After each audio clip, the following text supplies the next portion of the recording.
take you back. Spitting facts, you gotta live with that.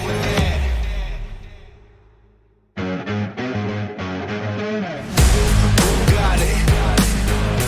Who want it? No problem. We mob it. Who got it? Who want it? No problem. We mob it. Raised in the belly of the beast. There were days where I barely had sleep, but I had to work more than competition. I can't live like the opposition. Living everything I dreamed of, doing everything you think of. The way I work, I'm on the brink of doing everything you dreamed of.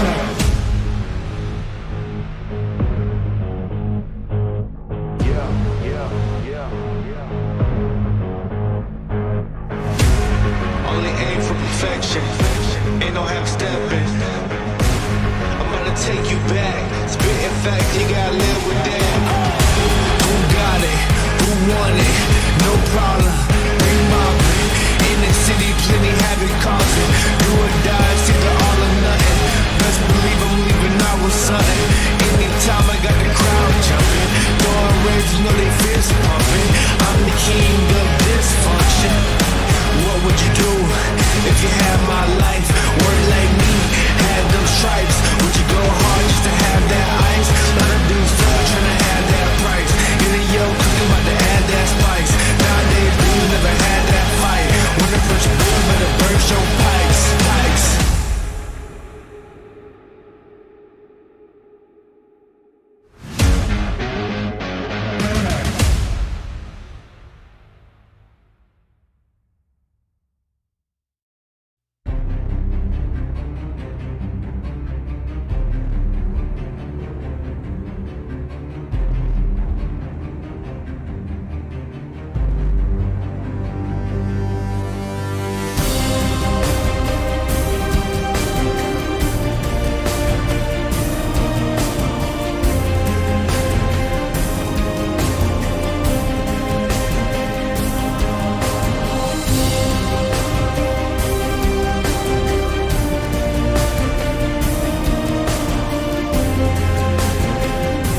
Failure happens to us all, but it's how champions evolve.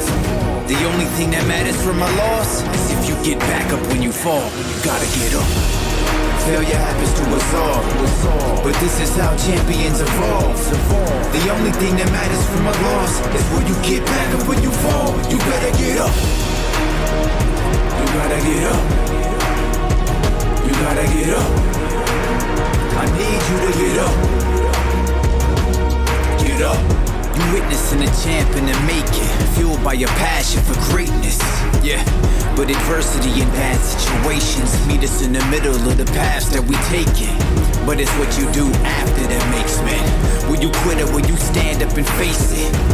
Tell me, do you have what it takes to swing back when this life asks for the fade? Can you tell me you'll adapt to the change when a punch lands and it puts you flat on your face? After you wake, will you stand up and say, get mad, hit back, lit match to the flames?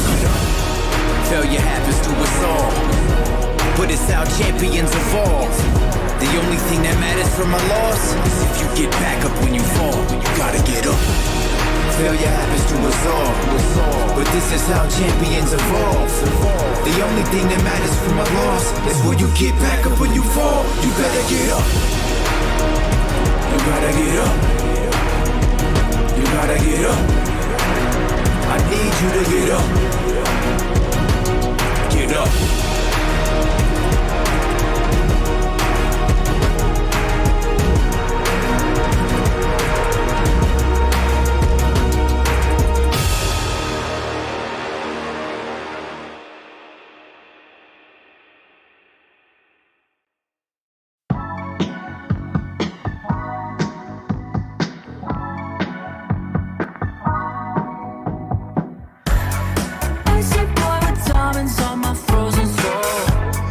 Spending all my money on expensive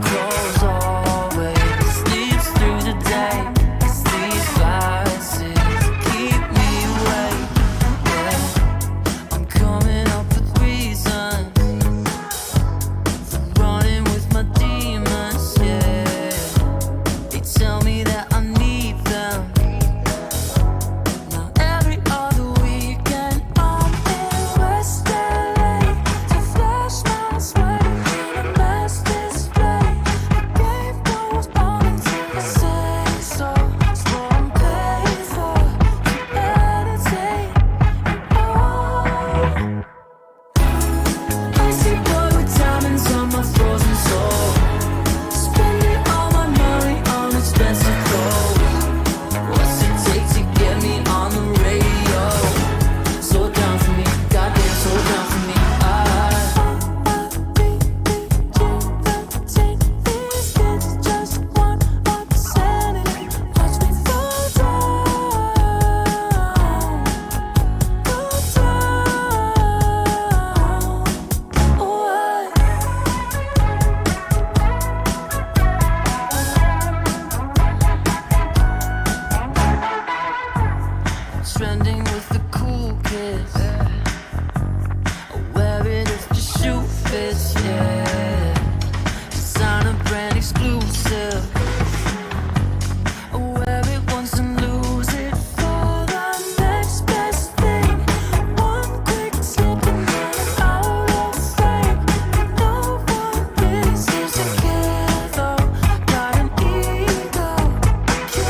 Only aim for perfection, ain't no half stepping. I'm gonna take you back, spitting facts, you gotta live with that.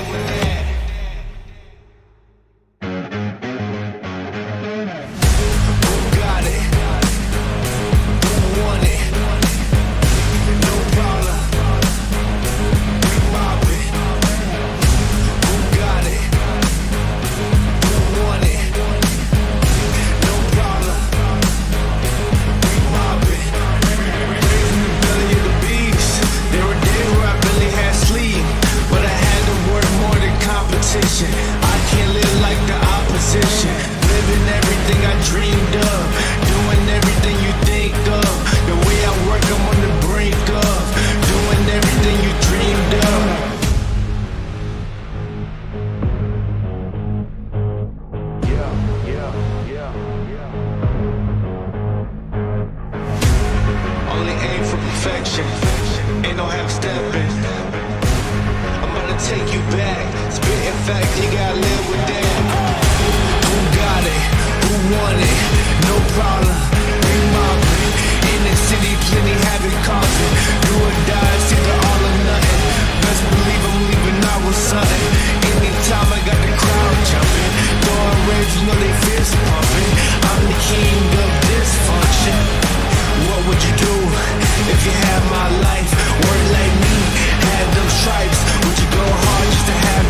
فكالفيت دامج وحاول تضغط على فعل روب المخطبوط العراق موجود معانا ليخلص مدفع تواجد الايسبورت مع تكسر الوضع تاع اوبا حاليا على غير لوحده بصراحه الوضع هذا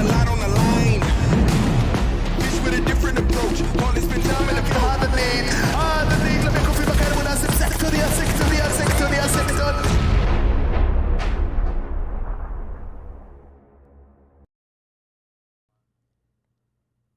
Hey everyone, we are back with day number 2 of the PMPL Arabia Fall Split of 2022. My name is Monica. I am joined here by Imperium.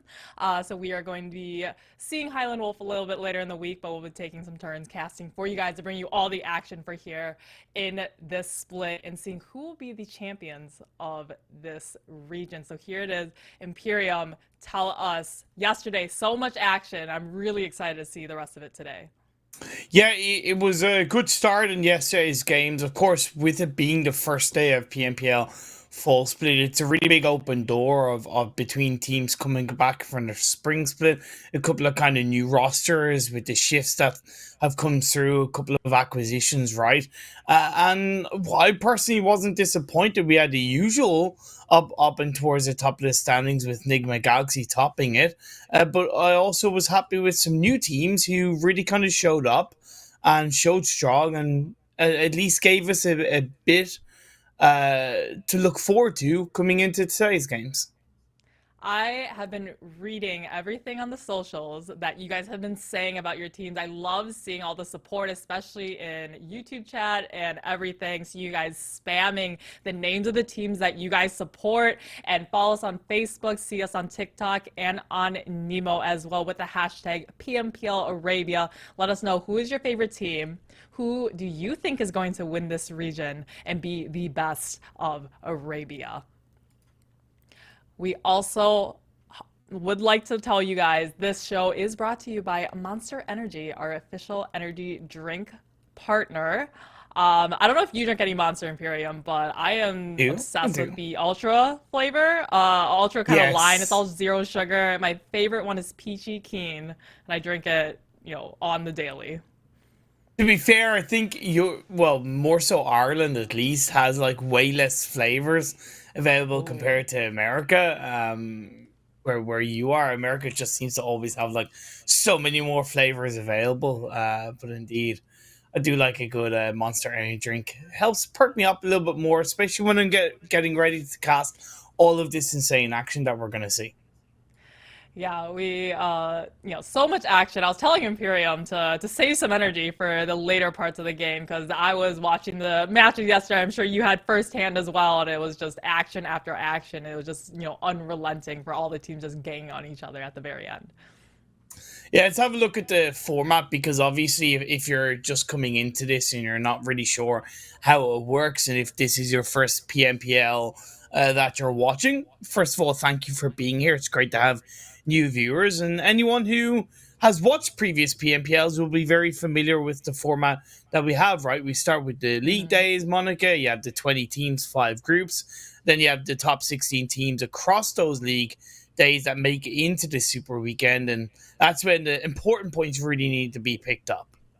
Yeah, I think this is really interesting because this is probably 3rd year running that we've had this kind of similar format of the weekdays, into the Super Weekends and such, and it does give a chance for all the teams to try to compete and get those points in the Super Weekends because, you know, we've had the ones in the past where it's, hey, it's just, you know, all one league, you know, sort of thing, and then after, you know, a couple of weeks, there's, you know, the players, there's some teams that they didn't have a great first 2 weeks, there's almost no way for them to really catch up. So this kind of levels the playing ground, gives us more exposure to all of the teams playing, and we have 20 teams, more inclusion, more teams participating in the region.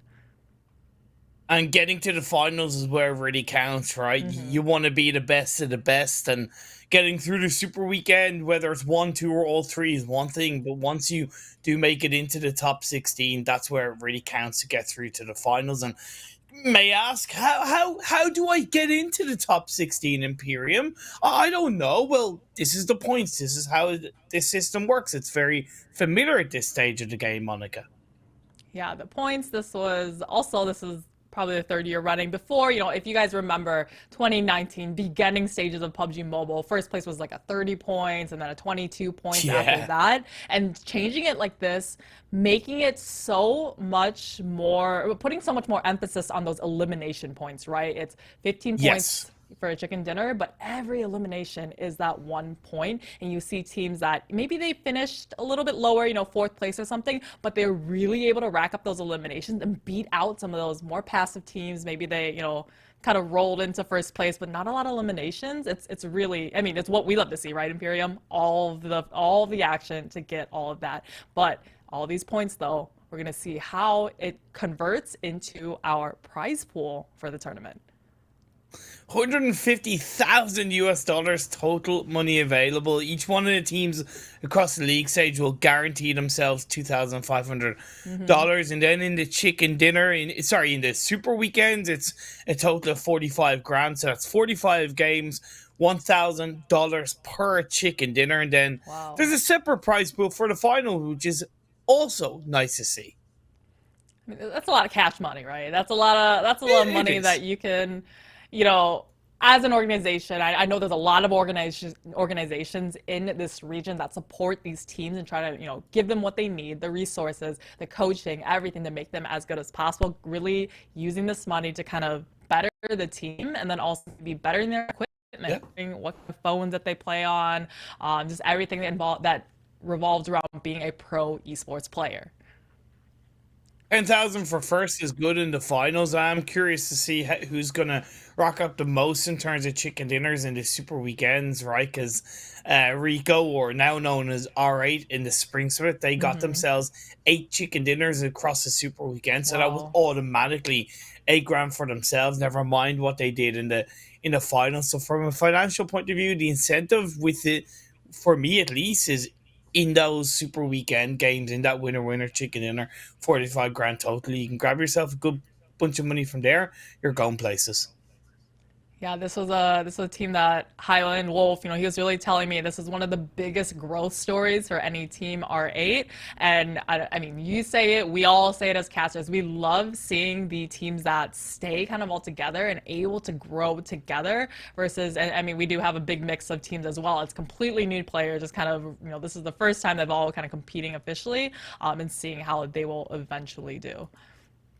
Moving on over to the calendar, an idea of what dates you need to save in the PMPL Arabia full split. We start, of course, with Super Weekend week number 1, which league play. We're on the 21st of June already, over 6 months into the year. And this is officially the longest day of the year, by the way. So from tomorrow onwards, the days get shorter, you could say. Then week 2, you have week 3, which is definitely a little bit more interesting, Monica, because there's no day break in between the league week and super weekend. So that can put a bit more pressure on teams in kind of preparing for that final super weekend. Hey, longer days, more time to play PUBG Mobile, am I right? But these players, if they're not competing here, they're playing scrims, right? It's just never-ending PUBG Mobile. But isn't the stereotypical thing that like most gamers like play at nighttime? So technically having a longer day is worse for gamers, just stereotypically at least. I had gamers that I managed that they would wake up at an hour before scrim time, which is probably 6 p.m. or so, play, and then just play all night and go to bed at, like 4 in the morning, something like that. But definitely, you are very, very right, Imperium. And then, of course, the league finals on the 21st, 22nd, 23rd. That's, again, the most important dates, arguably, I could say, because you have a good league week 1, you have a okay super weekend 1, you have a good league week 2, and okay super weekend 2. But if you're not making it into the finals, you're not making it into the finals. And that's where the most important action will be unfolding. Looking at all 20 of these teams, Monica, like, which teams within reason stand out to you? I mean, I have to go with NIGMA Galaxy. I mean, this is the team that I think, Other regions, when they hear about certain regions, they think of, hey, I think of this team when I think of this region. It's definitely Nigma Yes, Galaxy. When you think of Arabia, you think of Nigma Galaxy. They kind of become pretty synonymous with much. each other. They're just powerhouses. I mean, every single time I see them really knowing how to rotate and really smart and how to do it. I want to see some other teams that, I mean, some teams like you said, like R8, like very big growth in the team. You kind of want to root Definitely. for a team that started at nothing and is able to become one of those power hitters in the region. 100%, like Nigma Galaxy is the modern day BTR in my opinion, Yeah. right? And that's saying that in a pretty positive way. You go back to 2019 and BTR at the end of the year, right, just stole the show, and I think that's what Nigma Galaxy have done across the last year and a half. And it's not only a testament to their individual growth, but it's a testament of the growth in PMPL Arabia, as well as the whole of the MENA region, tournament after tournament after tournament.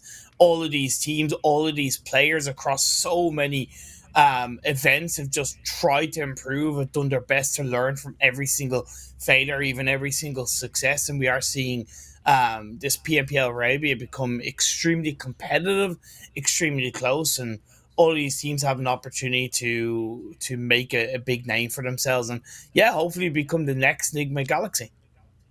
Yeah, I mean, they are the #1 team in the standings right now. So that Yeah. goes to show, first day, 4 matches, they're at 29 eliminations. So a lot of fragging power on that team, having the most frags for any team in this lobby, and then also having the most points. But let's take a look at overalls. Like, I kind of spoiled it a little bit, but first place is definitely going to be held by Nigma Galaxy. But let's see where the rest of the teams do fall in the overall. Indeed, the blueprint of the region is in the top spot. I've been very impressed though with the only one Esports and Rad currently in second and third.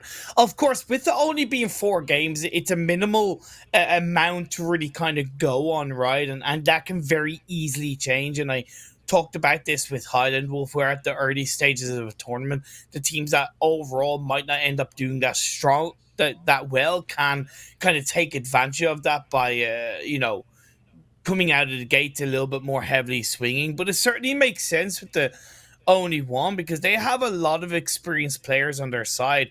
N7R, Z8RT, and Problems are all former SWAT 69 players, and they played all the way back Yeah. in the 2020 PUBG Mobile World League, right? So they come with a lot of experience. So you take that experience and you put it into a modern stage with an element of flair on their side, and it kind of makes sense. And it's a little bit similar with Rad. They've kept the majority of the roster in the form of Desha, Delhap, Munir, and Sadat. However, they've added an absolute firecracker of a player in the form of Kato, who in the last split played for Twisted Minds. He's played for Alpha Legends in the past. He's played for YALLA in the past. Kato is an absolute beast when he puts his mind to it. So Rad, at the moment, that roster, it makes sense why they're third. I'm a little disappointed about GEEKAY Esports. They came in Okay. yesterday. They had a chicken dinner. I mean, disappointed in that I watched that first game. Wow, first chicken Fair. dinner to start off the entire PMPL Arabia. They got 22 points from that first game, and then after that it was just kind of and then they got 20 points across the next 4 games, right? So they got over half their points in one game, and then just couldn't keep it up for the rest of it. So I mean, I had a lot of expectations for GEEKAY after that first match yesterday. I really liked how they landed in Razak, and the circle shifted, but they able to identify, hey, that third shift is probably that hard shift that's going to make us need to rotate. We don't want to commit to the center too early. Waited until that hard Yeah. shift, sent it into those kind of trench fields next to Pachinki, and then they just had the center circle for the rest of the game and was able to win it out. It's safe to say that the top 8 are pretty much safe when we look at a potential cutoff point of between kind of 35 and 42, maybe going a little bit higher. All depends, right? However, the bottom half, or the second page as of right now, from 9th to 16th, it is a little bit more scary for them. 4K, that 30 points in total, that looks okay, especially with a chicken dinner. However, 25 of those points came from that chicken dinner winning game. So up until that final game, they only had 5 points. Is it good that they got a chicken dinner to end the day? Of course, yeah. Especially because it's going to lead confidently into today's games. But in terms of volatility, it does worry me for 4K. It puts them in an okay spot going into today, day number 2.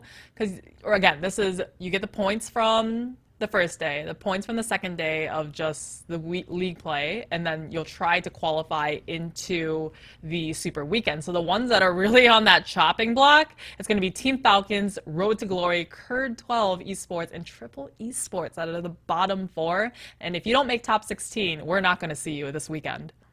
Yeah, exactly. Triple Esports, they're looking very scary. 9 points in 4 games. That's just shy of 3 Scary points per game, right? Yeah, it's not good at all. Look, all they can take is 1 or 2 good games. The fact is they haven't showed it so far. We only 4 games played. Well, we'll have to see if that changes across the board. Looking at the schedule though, Monica, it's a slightly different compared to yesterday, simply because of the fact that we had 3 Erangel games yesterday, and it should technically be 3 Miramar games today. Yes, I believe it should be. Let's see if we can get an updated one. But just to keep it a little bit even, so by the end of today, just having the maps that kind of flip-flop around like that and having different groups, everyone will have the same amount of Miramar and the same amount of Erangel play. So just keep it real even across the board. Yeah, we're going to be going into game number 1 of the day and day 2 of PMPL Arabia. And indeed, we do start with Miramar. So that schedule graphic, unfortunately, slightly wrong. Apologies about that. Indeed, it's going to be Miramar, Erangel, Miramar, Erangel, Miramar. Yes, so start things off nice and dry in Miramar. We have a pretty, I'd say pretty casual plane path going through almost the center, just a little bit southern. I know yesterday we had some very far kind of southwestern plane paths that really forced some of these teams to really need a long jump. And we saw it where I believe it was Falcons and SKYROCKET actually landed on top of each other in just this little warehouse compound. And we saw a lot of fights and a lot of mistakes happen right off the bat. Of course, with it being day 1, game 1, should I say, we have groups A, B, C, and D participating in this first game. So we are not seeing Falcons, the only one, VISTA Gaming, and YALLA Esports participate. So all 4 of the bottom teams are playing in this game 1. So it's important that they look to try and, as much as possible, take full advantage of it. With phase 1 kind of shifting up towards the northwest, we saw a similar phase 1 circle in another Miramar game yesterday, so I'm curious to see if any of the teams are going to somewhat learn from it. Yeah, somewhat learn from it. We do have Pride, who, you know, needs to get a little bit higher, but I mean, they're landing over here. They've got another team pretty close to them. It's going to be at 90th, actually, Esports, and that's going to be, I mean, one of those teams kind of right on the bottom. So, I mean, we'll hope he can get out of here, and we'll hope that they can, you know, keep all 4 up, because that's what's going to set you up for the most success, right? Having all 4 players, bring them into the end game, and having all that gunning power for the very, very end. One thing that impressed me with Major Pride yesterday is that they were one of the more aggressive teams in the first couple of games, and with this being their first time in PMPL Arabia, I think it was really positive that they kind of came in with their chest up, with, you know, puffed out, kind of going, look, we're not going to let ourselves get pushed around. We're going to be the ones pushing you guys around. We're going to be the ones kind of dictating the pace. And yeah, they didn't get themselves a chicken dinner, but currently find themselves in 4th place, very comfortable coming into Super Weekend number 1. They're on the right path, in my opinion. Yeah, we have GEEKAY. What was the little bit that you and Highland were saying yesterday? It was like GEEKAY or GEEKAY. What was that again? he was kind of calling them GEEKAY, and I was like, I think it's GEEKAY. Now I haven't been able to confirm just yet. However, to me, like, GEEKAY, I know it just seems more fitting.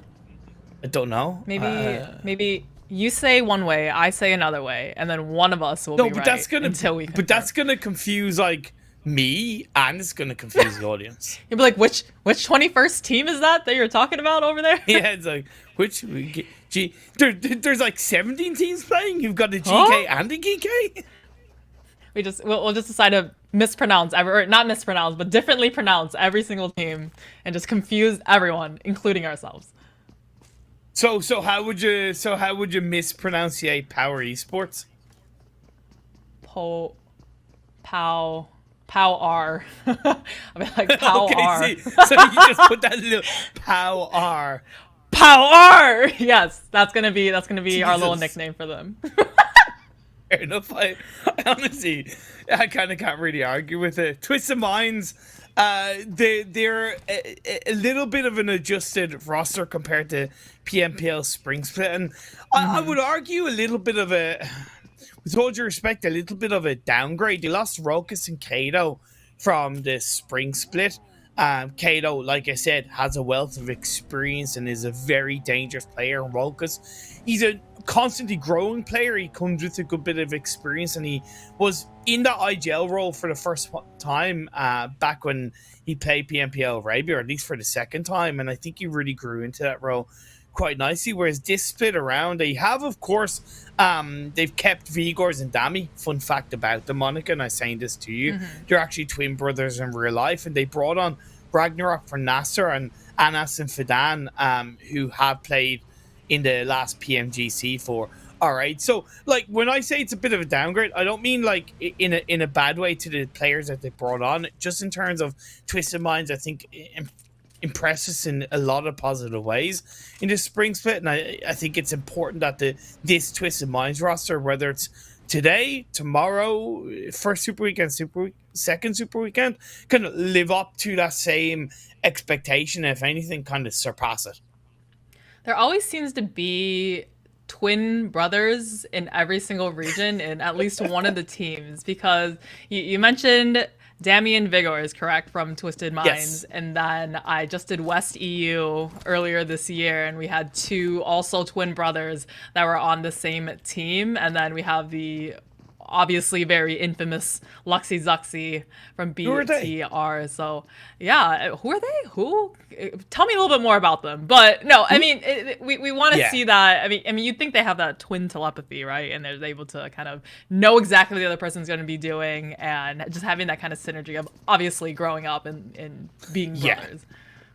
Yeah, it is interesting that there has been a little bit of a kind of consistent twin brothers duo in the PUBG Mobile competitive scene. Either way, as this game goes on, teams are starting to rock their way into the circle. OOREDOO Thunder is dropping around the western side of Los Leones, and they're going to have an easy and quick enough entry point into the edge of this circle, as it does kind of sprawl around Picado in the southeast tail end area of the map. Cur12 had a challenging start to this tournament, playing in from Valdemar, swinging up that western road line into a good position on circle. They're going to take a very deep position, and they're going to catch a Twisted Minds for it. Oh, I was going to say this is a great start for K at 12 because they definitely need the points, but I mean, you can't get knocked when you're alone like that, and they're able to catch Twisted Minds off of rotation for sure, landing very close to each other. Twist, I believe, in Monte Nuevo, and then K12, like you said, Valdemar just coming up north and finding each other on either side of this road. But right now, it's just casualties on either side at only the 8-minute mark within the game.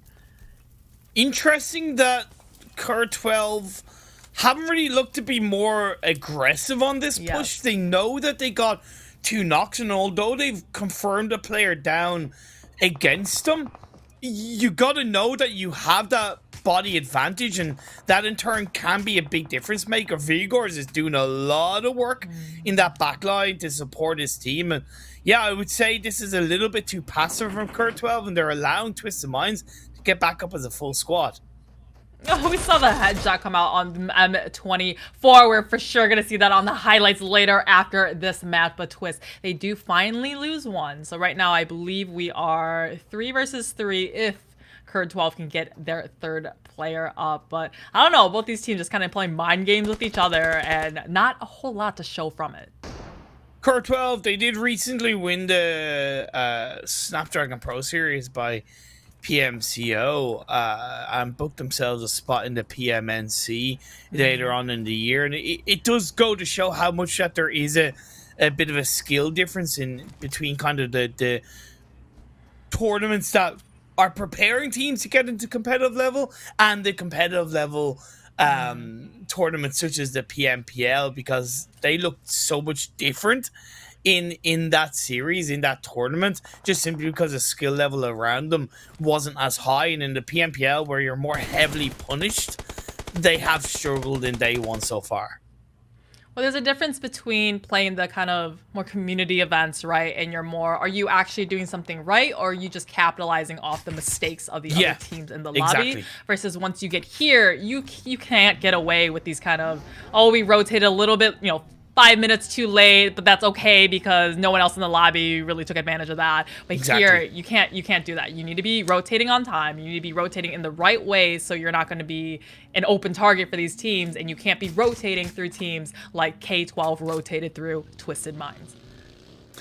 And the engagement lasted quite a while, and it's K12 with just one player left up, Mohammed. At least an elimination point in their back pocket, but it's going to be so much harder for them. Phase 2 popped up and is centralized quite nicely in around El Pozo Crater Fields area, and R8 have a player down going up against the almighty 4K. R8 though, again, one of those teams that we want to see them do better. They're kind of middle of the pack right now on the leaderboards. 4K kind of similarly too, but there's going to have a little bit of high upper ground. This is hugging the blue zone, so they're not really playing for position here. They're playing for, I don't really know what they're doing here. They're just kind of dwindling damage, taking the resources away from each other. You see all of these smokes now that are used here. I think 3 of them that they can't be used later on in the game, and they're just holding each other as the blue zone is about to touch them in the back. Both teams are outside the circle, Monica, so nobody's really winning from this. Yeah, okay, Bandar is rewarded with that patience, but how much is it going to affect the team as they try and make their way into the edge of Phase 2, even the edge of Phase 3, with how long they're engaging on 4K in this position? We have R8 though. I mean, this is still the second phase, about to be the third. We get a very nice knock the 3 times on the M4, just popping shots through the open doorway. This is good for R8, I guess. I mean, they're losing all the times. I know, but he just walked through the open door. This is really, really bad for 4K, and they're showing why they, didn't have too many points after that one chicken dinner. Oh, my lord. He literally just walked into the bullets. Oh, now Golden and Anaconda are 2 players left alive. I can appreciate R8 kind of committing to this. Yeah, you highlighted that they're kind of middle of the pack and maybe expected more from them. I touched upon this with Highland Wolf. I don't want R8 to be at the top of the standings at this stage of the tournament. I want them to be a middle of the pack team more so because I want them to be pushing themselves. I want them to be testing new things in preparation for the final. Because I think that was a bit of a mistake they made in the spring split where they kind of topped out too early per se, and then in the finals they weren't really in the right position or at the right level to really kind of get into the top 3, and they got pushed out by a couple of other teams. We have the circle. It's kind of up on the northwestern side as 4K is just, for a time to clutch up, it would be now.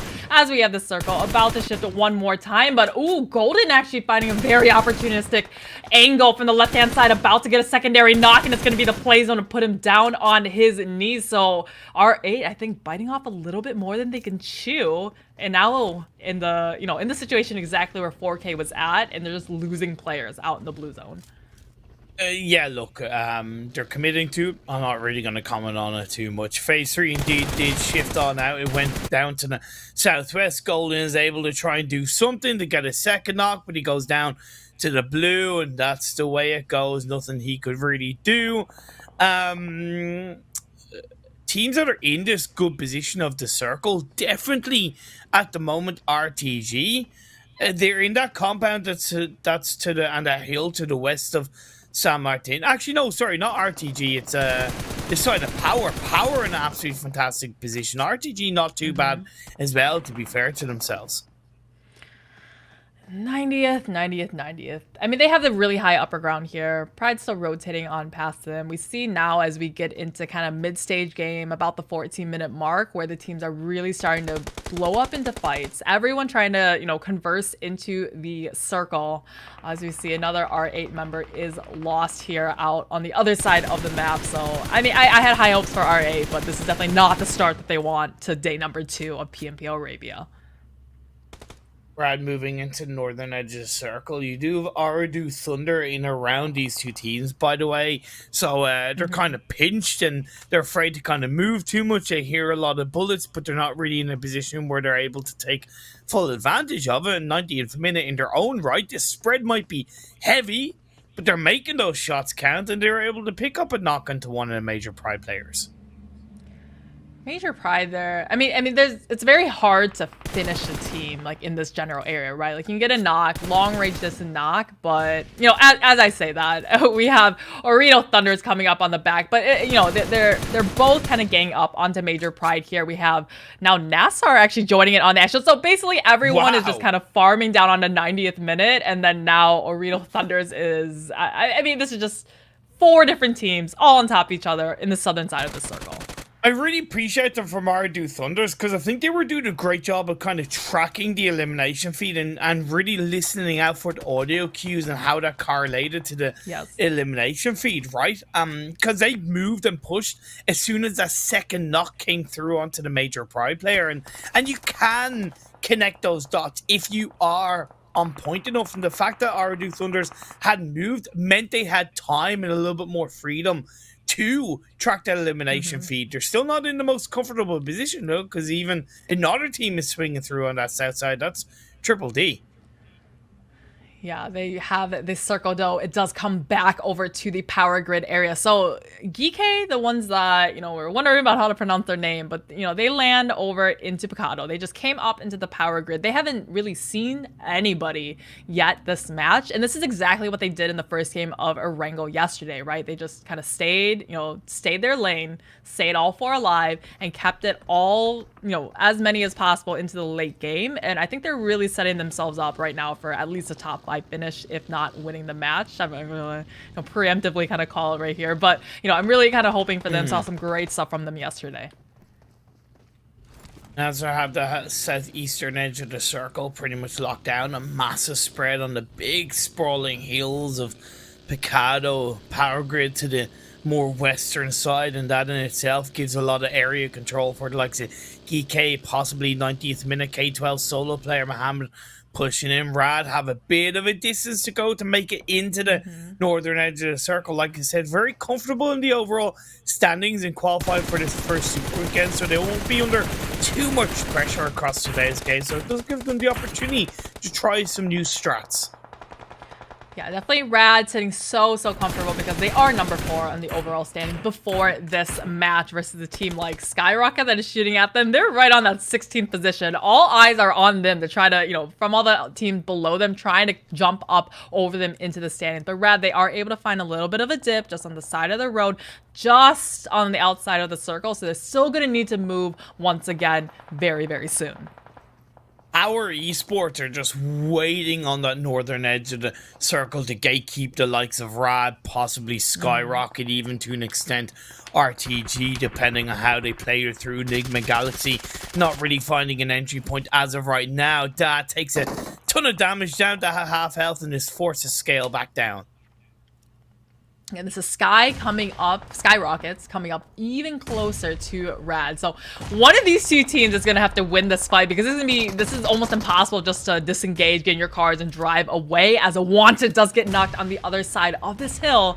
So the advantage is to Rad, but they can't forget they have so many teams on their opposite side. A grenade about to blow right on the side of Satad, and he's going to be able to avoid it. They're going to still be left alive as SKYROCKET do lose 1. Big mistake I think Rad are making is the fact that they've gone for the revive. They were somewhat lucky to get the first knock onto the side of SKYROCKET. The dip that they're in, although it's a little bit bigger than most dips, it still is at risk of those nade plays, right? It's still at risk of getting absolutely swarmed by a mini red zone. SKYROCKETs have opted to kind of not push in on that off the back of the knock that they made, and they've been a little bit distracted by another team around them. Yeah, definitely distracted. And Rad, I'm a little scared for them because clumping up all together, like, this is exactly what 4K did yesterday, that they were just on the bombardment of all the grenades. Like you said, mini red zone. Now the blue zone is taking the priority. Now it's going to be in their best interest to divert away from here. R8, though, unable to make it past the 14th position mark in this match, as everyone else trying to focus up, trying to get in the circle, as POWR now has Rad knocking on their back door. Next circle shifts over to the east. That's absolutely fantastic for NASR as well as CONQUEROR. Miramar is CONQUEROR's strongest map, in my opinion, of PUBG Mobile, and the push now comes through from Rad onto the side of POWR. Ooh. Conti, though, just in the distance, though, getting knocked down. My team's outside. Looks like GEEKAY now finally making their presence known and taking a couple pop shots from the safety of Power Grid. I believe they have lost one so far this match, as Rad does find heavy casualties. It's going to be only set at 9 left on his feet. Actually, on his belly.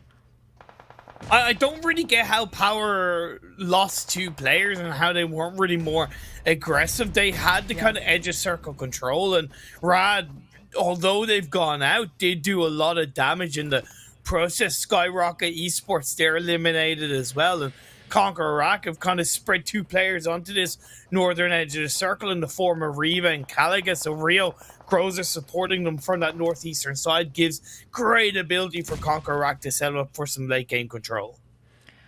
Great control indeed, and someone who did not have control was POWR, as we said, or POWR as I like to call them. They, losing 2 was debilitating for them at the 20-minute mark, where they should have had all 4 going up. They could have kept all the teams from getting on in. Now they turn their sights onto RTG with the vehicle explosion, putting RTG down to, I believe, only 1 left alive. 2 players there. One known entity on the high side of the hill. He is ahead of the 2 POWR Esports players. Again, CONQUEROR are hanging around the area so they couldn't get involved, and I think that has been the case. So it's Ragnar from GEEKAY who's getting the knock into unknown. RTG, though. J9 summiting the hill, trying to get up, and that's our second vehicle explosion of the day. It's going to be POWR now out of the match in 9th place, regrouping in the lobby and deciding what went wrong there, because it all kind of fell down like dominoes in the last 5 minutes. Got 7 teams left, and only 2 of them have a full squad. That's NASR on the side of CONQUEROR. Make that 7 teams, as Pride are left with Solo, Sorker 12, and Road to Glory. There's 3 teams with just solo players standing. RTG, they go down. Oh, my heart hurts when it's 1 person left alive. They have nothing left but just try to run into the circle, and it's just, blue zone is taking them, and whoever's on the edge is taking the shots, and it's just kind of so out of luck there. We do have very few players, actually 12 players left alive. I was told by Highland Wolf this is a hyper aggressive region, and I'm definitely seeing it here. Conquer. We have Riva keeping his eyesights on to GEEKAY.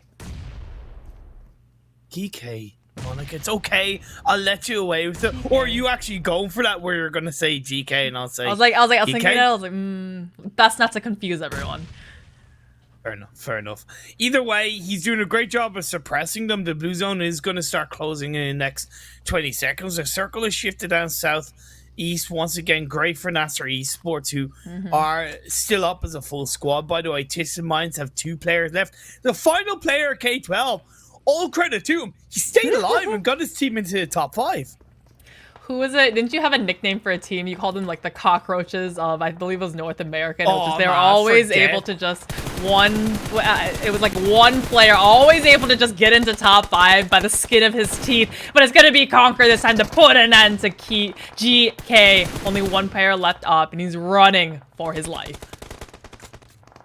Mohamed's still alive. He hasn't really moved. The muscle hasn't really played a beat. He does actually finish off Ragnar to give himself an elimination point. CONQUEROR Viva turns his attention towards NASR, still up as a full squad. This mind, the 1 player went down, but if the revive can come through, they should be able to stay up as a duo. As down goes Kerr 12. Valiant effort, gets a top 4 for himself. Really able to sniff out that last player, NASR. They really kept all 4 players left alive. Had the one kind of overextend out in the open, hoping he could use while everyone was focusing on K12. He could just slip by that car, but it wasn't going to happen. They spotted him out in the corner of his eye, and now they have to play, a little bit more defensively, throw out, waste actually those smokes that they should be using as cover for the end game to try to revive this player. And I think the smoke is just not quite close enough, and they're going to have to really, Houdini themselves over by their last player. What was important for CONQUEROR is that they got the knock onto one of the NASR players, so it technically makes it a 3v3. The confirmation hasn't come through, but NASR are scrambling to try and get the revive, which I arguably think is a bad idea, and it's only given CONQUEROR information on where those players are. Oh, yeah, just, putting one player, sending them to go for the revive now puts you at basically only have 2 shooters to put on the defense, try to stop CONQUEROR, and it's not going to happen here because they've creeped up right on close to them. But you cannot forget the one solo player always can spoil the fight either direction depending on who he might find. That's going to be Twisted Minds. Let's see how they may play in this 3v3 to end the match. Mam's been able to pull up a first aid up to 75% health. An offensive smoke comes out from Groza, looking to punch the air and get the drop onto the player of NASR. That's Humam down. Great play by Groza. I mean, it was unfortunate for NASR because he was just laying prone, couldn't look any higher, and just took it, right? That he didn't even put up a fight. Let CONQUEROR just run over the crest of the hill, take the airdrop, actually, and loot up all of the boxes on the other side of this rock. So Groza, just 7, actually, eliminations from Riva, but they are racking up the eliminations in this match. They're going to be having hell of a lot of points at the end of this. Riva trying to hold on. Dami throws out a nade, and that's gonna put a little bit of jitters on Riva. He stays inside the buggy to try and disengage away down to half health. They got to be careful. They're technically pinched, and Dami gets caught out. Nice play by CONQUEROR. That's some good communication. I think just kind of unaware of some angles, thinking they, are invisible when they are actually very quite visible and getting spotted out. But we are down to our top 2. If CONQUEROR can get the revive up here, they're going to have the man advantage, the 3 versus 2. But I like the different angles that NASR has. And I think Alzi over there, they don't really know exactly where he is. Maybe all their attention is on Miracle making a lot of noise. And then they might be able to give him the slip. Riva needs to do everything that he can to shut down and slow down NASR, because with 2 players inside that dip, they're somewhat pinched at the moment, right? Humam for NASR was in that same position a couple of minutes ago, and he got blown to smithereens. Ali's going to turn around. He's going to try and go for the shots to not come through. It's going to be against Miracle. Ali's left on his own, and that's going to be the final blow, and that's going to be the chicken dinner for CONQUEROR. CONQUEROR Iraq, I think they had quite, an okay game or okay day yesterday, ending the day in 8th position, but really starting day 2 strong with the chicken dinner. And this is going to put them, this is only 4 matches. This is the 5th match. So this is going to really skyrocket them in the standings. And I wouldn't be surprised to see them kind of in the top, top 3 or so of the standings. But we shall definitely see once we have this, the overall scores that we can see. But I mean, Arabia is such an aggressive region, and I'm so excited to see it all come out and starting in Miramar. There's something about Miramar and CONQUEROR, genuinely, and I mentioned this with Highland Wolf yesterday. The first time I really kind of took notice of CONQUEROR back in the spring, so it was when they played in Miramar. They just seem to be able to control the map so much better than Sanhok and Erangel, and I would, as much as that's a positive, I kind of overarchingly want to say that it's a little bit of a negative in terms of you want to get to the same standard in Erangel as they are in Miramar. But for now, I can't help but just highlight how clean cut they are in that map. It's like they're the Miramar Whispers. In that sense, they had every angle covered. They had good spreads. They had good control. They knew pretty much exactly where they needed to be. Bar losing that one player, it was still business as usual for that late stages of the game. So clean from CONQUEROR. Well, we do have 3 Miramars today versus the 2 Erangels, so maybe they're going to end up doing even better than yesterday where we only had 2 Miramars. You have some teams that are just really comfortable, really in their zone on certain maps, and when we get to play more of those maps, they can really put up those numbers. So CONQUEROR, Yeah. great start to day number 2. You'll love to see it coming all the way from Generis Mirales all the way, or Minas Generales, all the way over to this ending zone, kind of to the northeast of El Pozo. It's funny that you should mention that about going from one location to the other. The two teams that were initially engaging on each other on the very western side of the map actually survived to make it into the third and fourth spot of the game. That was Twisted Minds, and Cur12 was arguably more impressive, was the final player of Cur12. I don't know how he snaked it through all of the madness around Power Grid, all the madness around that North Picado Hill, but by God, he pulled it out in all of the right ways. And yeah, fourth place for his team, 8 points. That was so positive. So positive indeed, and I can't wait to see it in the next match. Before we can get into it, let's take a look at some highlights from this one. But what you said, actually, before you said, let me touch one thing. So you said K12 and Twisted Minds, they had like 1 or 2 left alive, correct? Sometimes teams that lose their players early sometimes have a little bit more survivability in those solos into the end, because they're probably laying prone in a bush. They're probably laying behind, sitting in a corner in a building or something like that, right? They're not like a 4-man team standing up, making a lot of noise, taking a lot of shots, and just garnering all the attention of everyone in the area. So as a solo, sometimes they can just kind of slip in. And it's a genuinely positive element or skill to have. It really is, to be fair. You can't rely on it. You shouldn't rely on it, but it's certainly a positive backup skill to have on your team. For sure.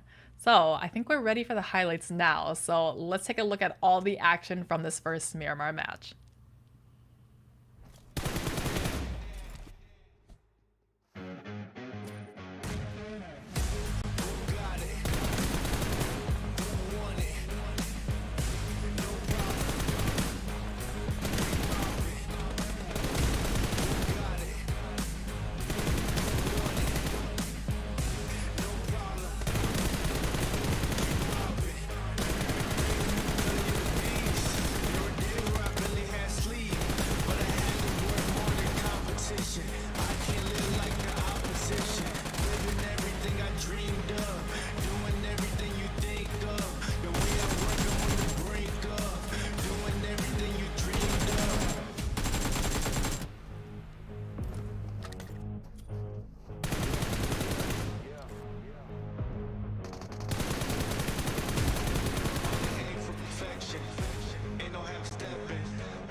That was quite the action in Miramar. I love seeing the highlights where you might be able to see a different perspective, right? A different spectator on some other players. Definitely. And you're able to see a fight kind of play out from a different angle.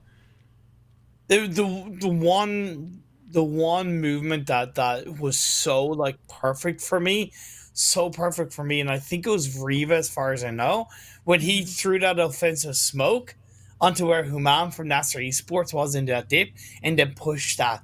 It was just so simple, but it's a massive part of why offensive smokes and those little things can make a massive difference as you look at the match standings of that game one. Like I said, it was just clean cut from CONQUEROR and rewarded with 28 points. Oh, 28 points. And I said at the beginning, the elimination points, especially with this point structure, become so much more important. So CONQUEROR just stepping up their aggression level, able to get, I think, 5 more eliminations than the next highest team, which was Twisted Minds, and able to get 28 total points in this match, and just really doing good for themselves.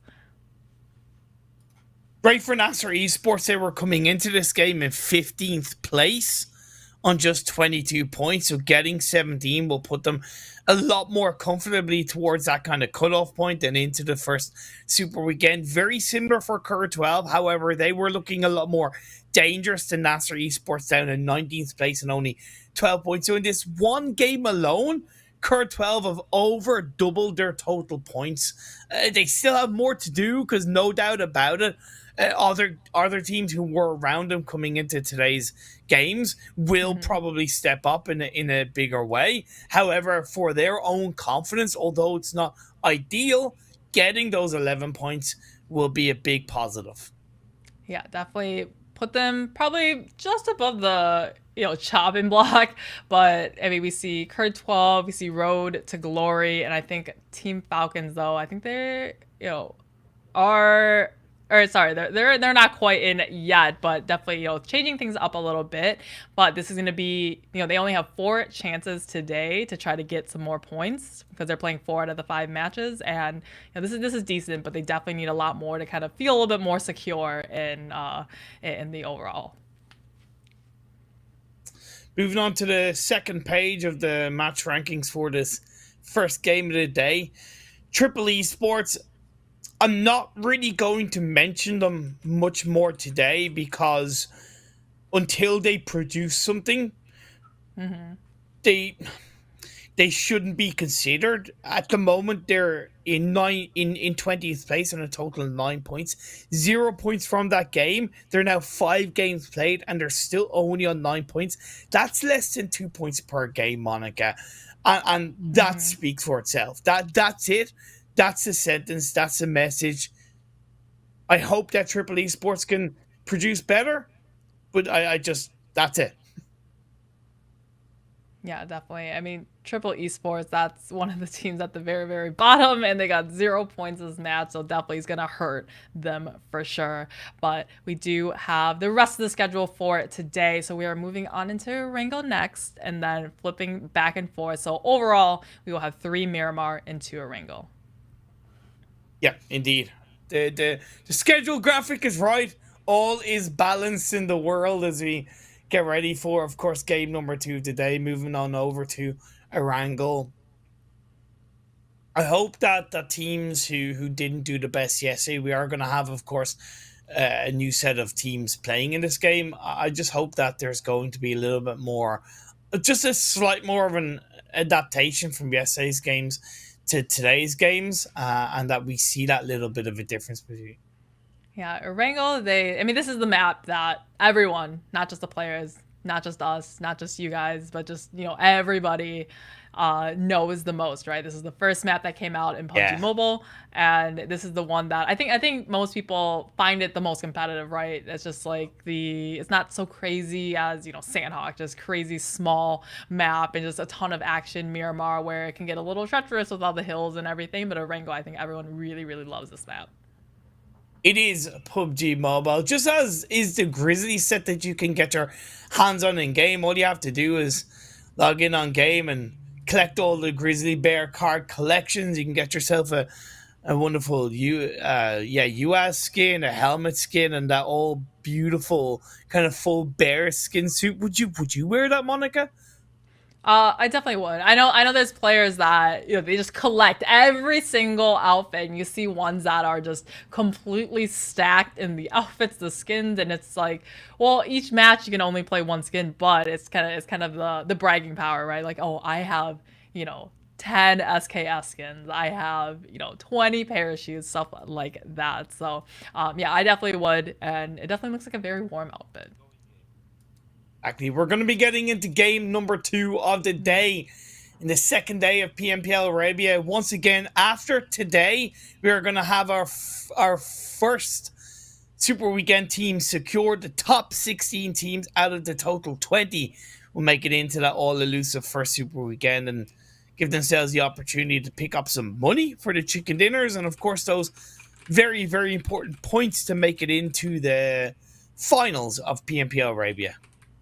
Yeah, we have a far western circle this time, and we saw here we're gonna see a little bit of trouble for the teams that like to go Stauber, Yasnaya, Mansion, all the ones that want a long jump. So I'm gonna see if they're gonna have some alternative drop spots, if we're gonna have some other kind of crazy stuff that happens, or like in Miramar yesterday where some people, they couldn't get all the way to their normal drop spot and they ended up dropping together in somewhere kind of completely obscure. So let's see if we have any hot drops this match. Like I mentioned, we have a new set of groups coming into this game number 2. So groups A, B, C, and E. So that means teams from Group D are not participating. That's NASR Esports, Road to Glory, Triple Esports, and Twisted Mind. So 2 of the top 4 teams not playing in the second game of the day. The circle has popped up, Monica. It's a little bit against the playing path, so it is definitely going to be a bit challenging for some of these teams. Yeah, one team that I did notice yesterday, the 90th minute always has this massive spread, you know, having 3 going out into the quarry/Primorsk area and then 1 just hovering on that bottom military base island. So just kind of really spreading out here. Last time we saw a circle like this, they actually all came up on the western bridge, came all the way up north to Mount Everest, and then trying to come up on the northern side. It didn't really work out well for them because they had to rotate through a lot of teams. So we'll see here. Usually we see NIGMA Galaxy landing in the center in Pachinki, take up onto Potato Hill, but we do see, looks like some of them are starting to get a little bit closer and closer together, as we do actually have VISTA and POWR in the same compound on the edge of GEEKAY. Split dropping in around the GEEKAY area is always tricky enough, but when another team wants to go there with you, it's even more challenging. The playing path certainly complemented it. However, again, if 2 teams are going for it, you are going to have a riskier chance of isolated 1v1s, unfortunate 2v1s, and yeah, teams can very easily lose a player. So far, it seems like POWR has a bit of an advantage over it, and SKYROCKET, they get a player knocked. Yeah, on this side of farm, SKYROCKET, definitely not what you want to see coming out from them. I mean, this is kind of new for SKYROCKET, right? Usually we see them going up the North Georgia Pole area right next to R8, but this time they're picking the fight with the one and only. But I see each of them had a solo kind of landing away from them, and now they're all kind of coming on together, easy, a little bit slow to the punch as they're all fighting in this compound. I like what you did there, by the way. Yeah, SKYROCKET's trying to find the space to get the revive off. They chucked out a decent bit of utility, and that's a great observation. As then it connects from Wanted onto N7R. That's a great observation that SKYROCKET in yesterday's games did head toward North George on that looting phase. So you could argue that certainly a little bit of kind of lack of preparation from the only one in terms of not expecting another team to be in that area with them. It's still not easy for SKYROCKET, but certainly easy is making it easier as he gets a second knock onto the one and only.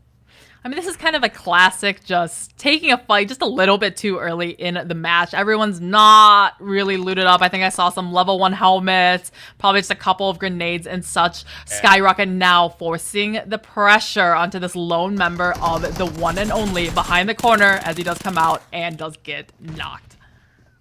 Look, the only one are in a much more comfortable position, right, coming into today's games. 49 points in second place. So arguably, much like a couple of other teams, they don't need to worry about doing well in these games. They can kind of afford to take different chances, try different strategies. In this situation, I think it was more the fact that they kind of presumed that all of SKYROCKET Esports are kind of in that compound, and they didn't take into account that there could be another player, SKYROCKET, looting up somewhere else in an off-angle position, and we saw the only one get caught out for it.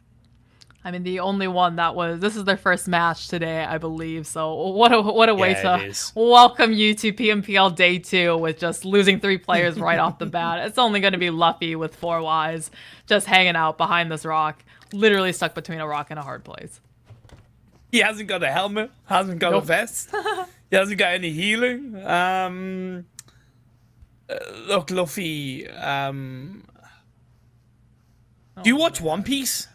A couple episodes when it was on like Adult Swim very late at night.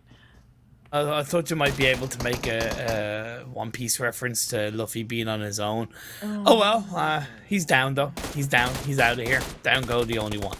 He could hear your joke in his head and was like, like I'm gonna just take myself out of the lobby so I don't need to hear Imperium say this joke. Wow. Wow. Wow, the shame, Monica. I heard your it's fine, okay. I heard your dad joke yesterday that had Highland Wolf moaning and groaning as well. It's all jokes here. Look, I'm 34 years old now, okay? It was my birthday last week. I have to automatically get in way more of a dad mode position, so expect more. That's all I'll say. As Major Pride are expecting an engagement onto the side of POWR Esports. POWR did disengage away from VISTA, so they separated in their own way. POWR lost a player, all the same, and I'm kind of surprised that that was the case because VISTA looked to be in a little bit more of a pinch. It does seem like. Yeah, Vista got the drop on, but so did POWR onto one of the Vista players. So it was a trade across the way anyway.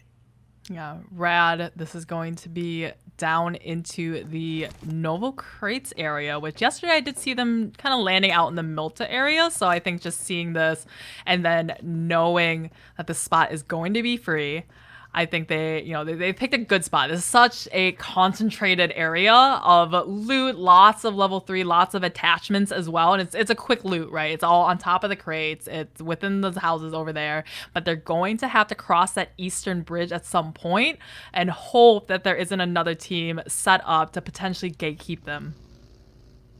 As far as in a one Erangel game, if I remember, they did drop in Novo.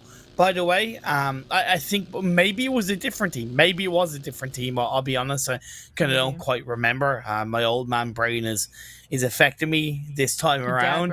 Either way, they would also know that the side of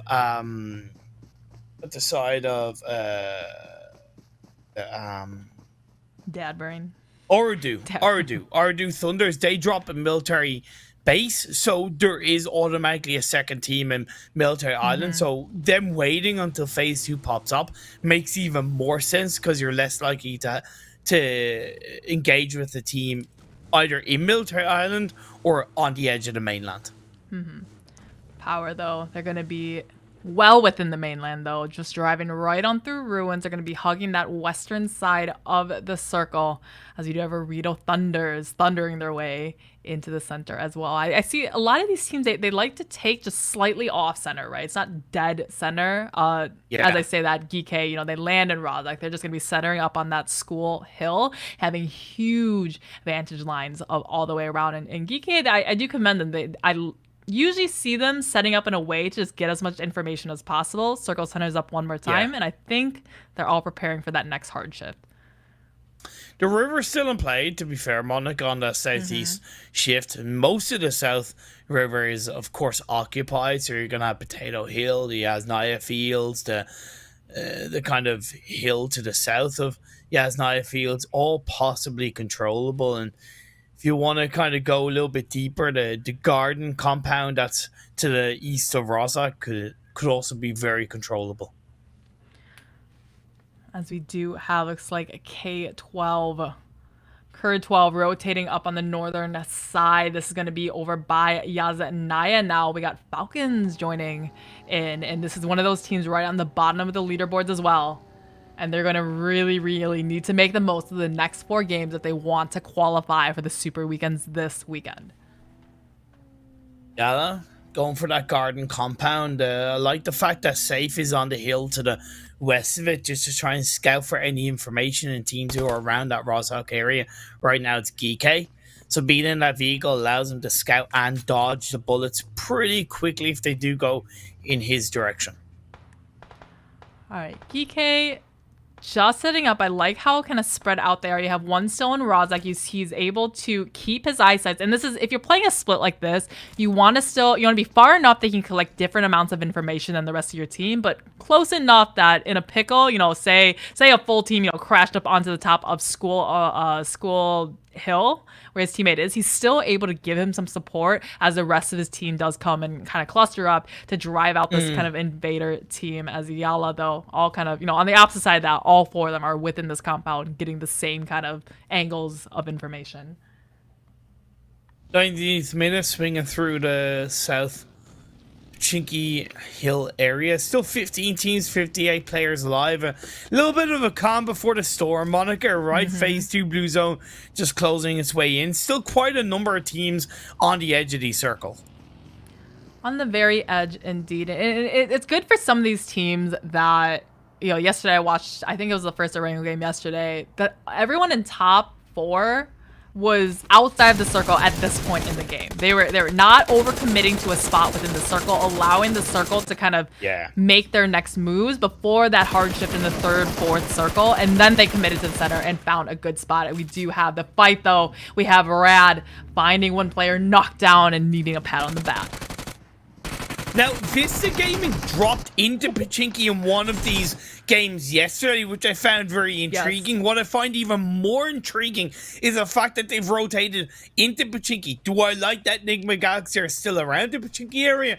No, but I like even less the fact that VISTA have looked to rotate through the city. Even if it is clear, it just doesn't make sense as a rotation. At least they're able to catch out one of the NIGMA Galaxy players off guard, and they are put down to 3 players.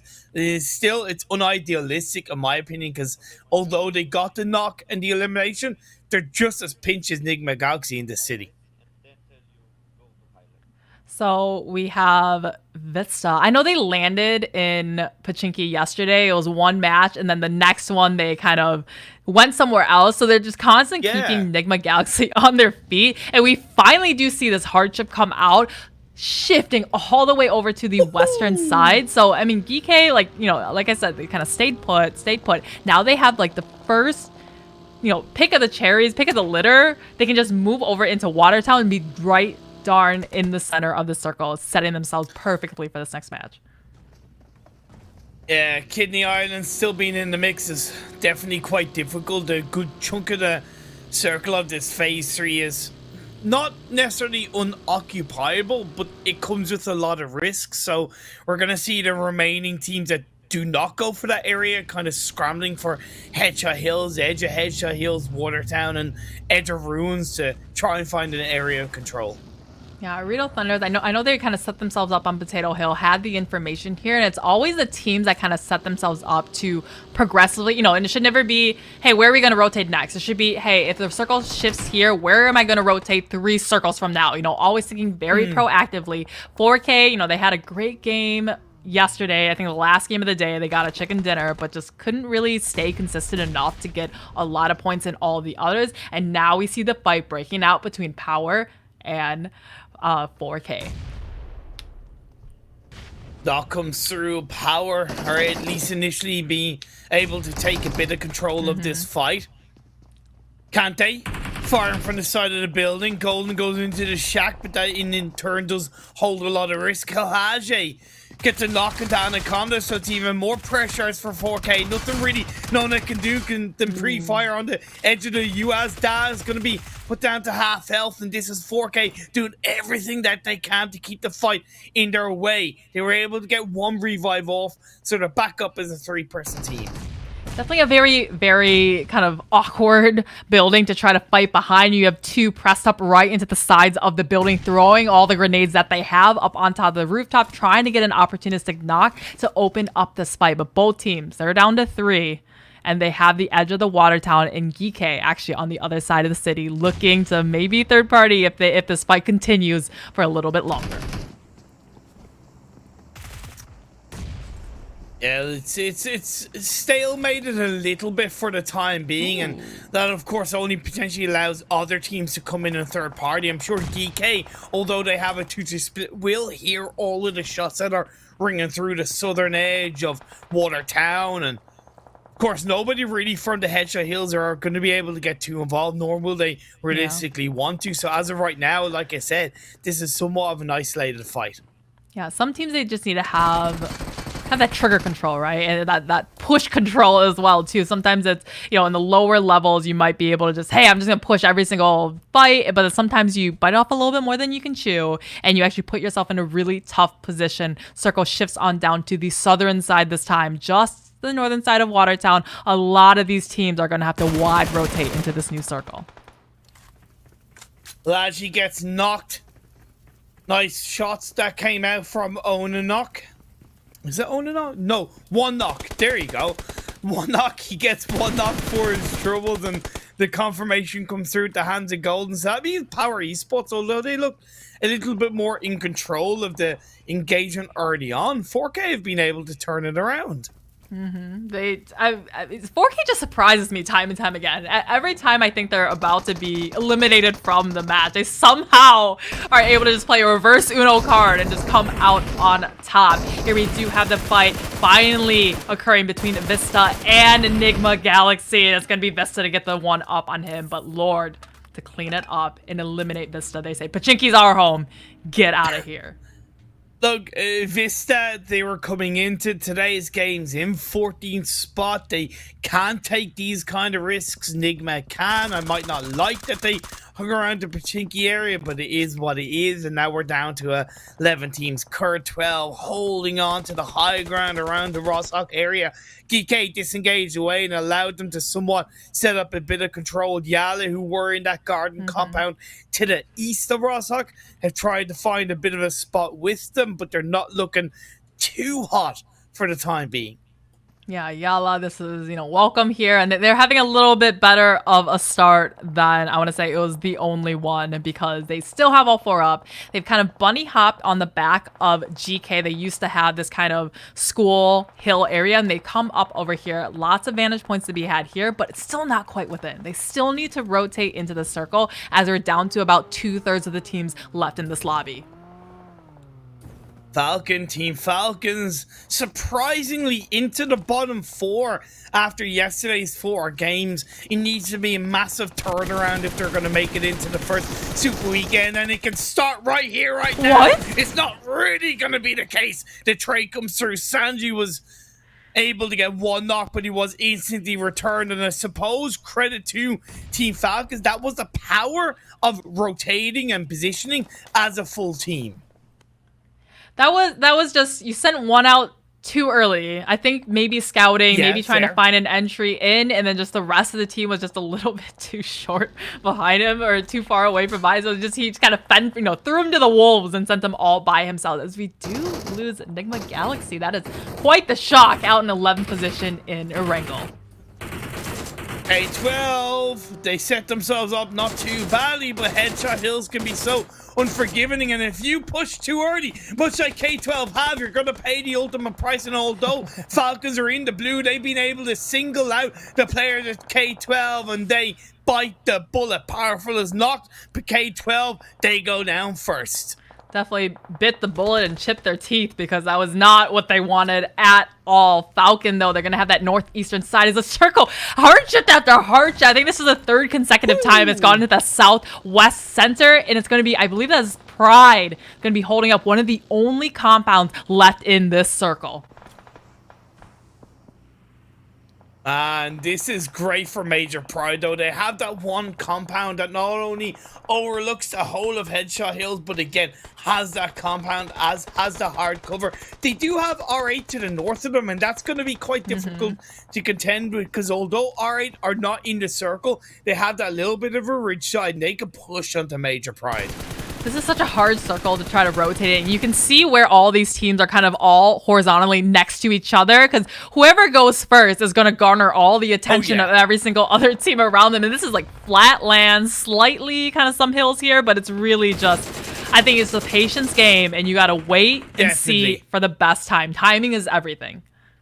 You basically don't want to pull off a K12, right? You go too early, you pay the price, you highlight it, and SKYROCKETs do make a bit of a move, and they're huddled together. They need to take advantage of that. They throw the nades in the direction of Team Falcons. DeMar takes a little bit of damage. Bumpa is knocked in his own right, by the way, in another direction from the side of YALLA, and we're going to see trades coming through as R8 gets involved against Major Pride. Team Falcons going to try and disengage, but as they move away from SKYROCKETs, they're walking into the loving arms of 4K on the edge of Watertown. Dari comes in, gets a knock. SKYROCKETs rip goes down to the blue zone, but Easy is still able to move on out, swing around, and down they go at the hands of OOREDOO. Thunder outside of the circle. Down they go.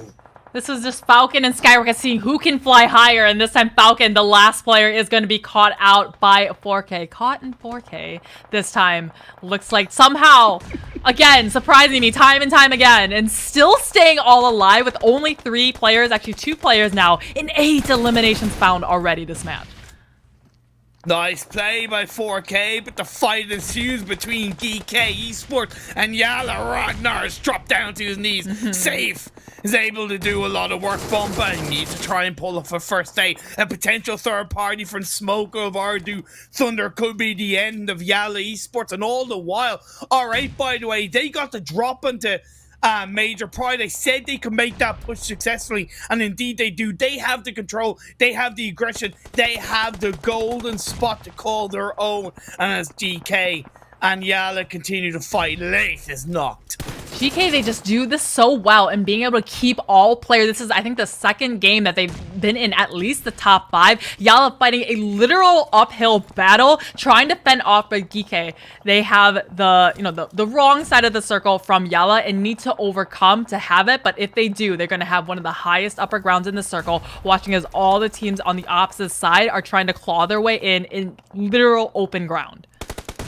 See, YALLA knows they can't push on GEEKAY, right? Because if they step up, the teams that are behind them are going to get the drop on them. So I really feel for YALLA at this stage, but I can also so heavily appreciate the proactivity of GEEKAY, and like you say, kind of continue to be resilient, continue to stay alive as a full squad, and continue to maintain as much control in this circle as possible. So yeah, in the passenger seat of the buggy, he's going to get spotted by Gate. YALLA go down. We're down to 4 teams. I think those kind of strats worked maybe 2 years ago when no one would ever think you're sitting in the passenger seat of a car, but this stage you can't. Everyone is expecting the unexpected. So GEEKAY now having, looks like R8, that we haven't heard much from them, but still 4 up right now, finally making their presence known, and right up the bat against GEEKAY as we have a solo versus a duo. 90th minute, or triple actually, 90th minute against OT. No way. No way, Hassan. No way. 2 years ago it might have worked, but it might be working in 2022. Yes, it does. Hassan through the passenger seat gets a knock. Now just one more player from 90th minute. Sorry, 2 more players alive from 90th minute. What a 9,000 IQ play from the final player of OOREDOO Thunder. He might go down, but certainly he'll go down as a hero. Tam with the nade, Tam with the elimination. 90th minute down to a duo. I was wondering, have R8 left it a little bit too late to push on the GEEKAY? No, they haven't. They pushed with the 3-1 split. Prestige is outside of the circle, but the rest of the team have done so much work to control that northern edge. And as Prestige gets knocked, R8 are still looking in damn fine control as we're left with a 3v2. That was so surprising. GEEKAY just allowing R8 to crash up onto them while they're fighting against YALLA to take them all out. Now they know the power is in their hands. They have 3 up, and they know they just got a knot on 90th minute. They know it's going to be 1 left alive. Just made eye contact. Got another knock. He's going to be so low health as he comes over the hill and is able to secure the winner chicken dinner. That's going to be R8 Esports with the second winner chicken dinner of match number 2. Yeah, absolutely great finish across the board. Again, I wondered, were they pushing on GEEKAY a little bit too late when they were engaging against YALLA, because they would have seen from that western compound. But I think that was very much more about reacting, not even reacting in a slow way, but just simply reacting to the circle shift when it moved away from the compound. Because I think their idea was, well, look, we still have a full squad up. We can afford to wait a little bit longer. They did, and then they reacted quickly, efficiently, and got the win off the back of it. 25 pretty impressive points from R8 Esports in that game. I really didn't hear much from R8 for the majority of the match, right? Like, I just kind of, oh, wow, they have all 4 players still left up on that western side. It was really those last probably 7 minutes that they collected the mass majority of their eliminations, right? They kind of third party onto their, little bit pop shots of all the circles around, or the teams around the circle, took out the entirety of GEEKAY, and then took out the, I think 2, maybe 3 players of, 2 players of 90th minute. So really just reserving themselves, reserving all their energy and resources and focus to the very, very end, and able to just really close it out. That's another good result from 4K. Well, sorry, not another good result. A good result finally for 4K Esports, right? 12 points. It was pretty impressive. They got 8 eliminations. They got the better of POWR Esports. They took advantage of kind of SKYROCKET's kind of pushing FALCONS in their direction, right? And yeah, they they very much deserve those 12 points. Very much indeed. So let's see the second half of our match rankings for these teams that did play. We got Major Pride just barely kind of in that 9th place position. NIGMA Galaxy, that was quite the shock, but they have put themselves in the position where they're first on the leaderboards.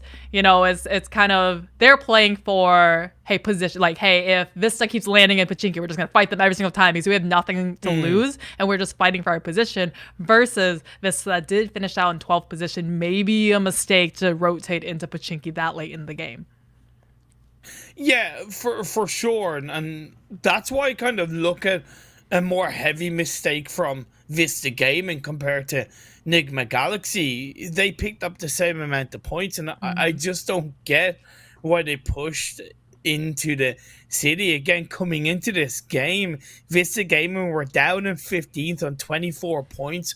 RTG behind them with a game in hand, I believe, if I'm not mistaken. But yeah, it just, Vista Gaming just didn't really do anything in that game. And as you get throughout the day, it just means that it's going to be harder to get those points to secure that Super Weekend spot.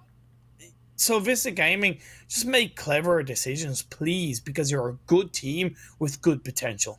They did one thing though. They came to on a buggy, get the jump on one of the players of NIGMA Galaxy. So that was the one thing that they did. But let's take a look on the highlights of the match and see what kind of action and relive it. When we do have the highlights though, I'm probably gonna see that clip play again. But let's go and see the highlights now.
Back with, after that nice highlights from match number 2 of Erangel. Soon we'll be moving on into our third match of the day, which will be Miramar. But Imperium, what were some of the really standout moments from that previous game that we just watched? Core 12, doing good, but then doing bad. And it's kind of like, you know, why, who, where, what. Because again, and I said this, and I talked to Jake about this yesterday, Highland Wolf. We are lucky that we get the oversight of where all the teams are, but the teams who are playing in the game don't. But there's fundamentals of how to kind of understand and fundamentals of how to play the game that if you kind of take those on, you're able to kind of do. And when Core 12 had that position on top of Rosal Kill, they should have had oversight over the other team. So making that push when they did made zero sense in correlation to where they were at that point in the map. So I kind of a little bit confused by that. I'm always time and time again surprised by 4K. I think I just got it in my head that, you know, after seeing a couple matches from them yesterday, I was like, oh, they put themselves in a dire position and, you know, maybe don't really know. Every single time I see them, oh, they're in some crazy fight and they're still able to survive, or they're in the middle of 4 teams and they're still able to survive. So, I mean, I'm surprised by them, like, in a good way. Yeah. Look, you know what? Maybe if they drink some Monster Energy, they might be a little bit sharper and more focused. As Monster Energy, the official energy drink sponsor of the PMPL, or a shout out to them. Again, I know it kind of perks me up in all the right ways when I do take it, and yeah, this time around they can certainly help some of the other teams pick up their focus, pick up their concentration coming into these games, and yeah, it's certainly something that more teams will unfortunately make, but it's something they can learn from.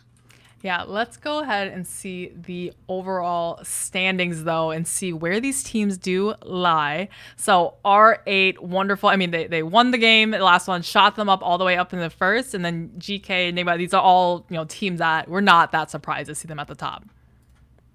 No, not surprised at all. Like, I said I wanted to see R8 in the middle of the pack, but I also can't help but be pretty impressed that they are in first place in that regard. So fair play to R8. Like I said, the top 8, all pretty comfortable. The only one Esports dropping down, but that's not really a bad thing. CONQUEROR going up to 4th is certainly a positive thing off the back of their chicken dinner. Not really too much to talk about in this first page. Let's head on over to the second page, because I really want to see what teams are looking a little bit less comfortable against. Some teams do have less games played, Monica.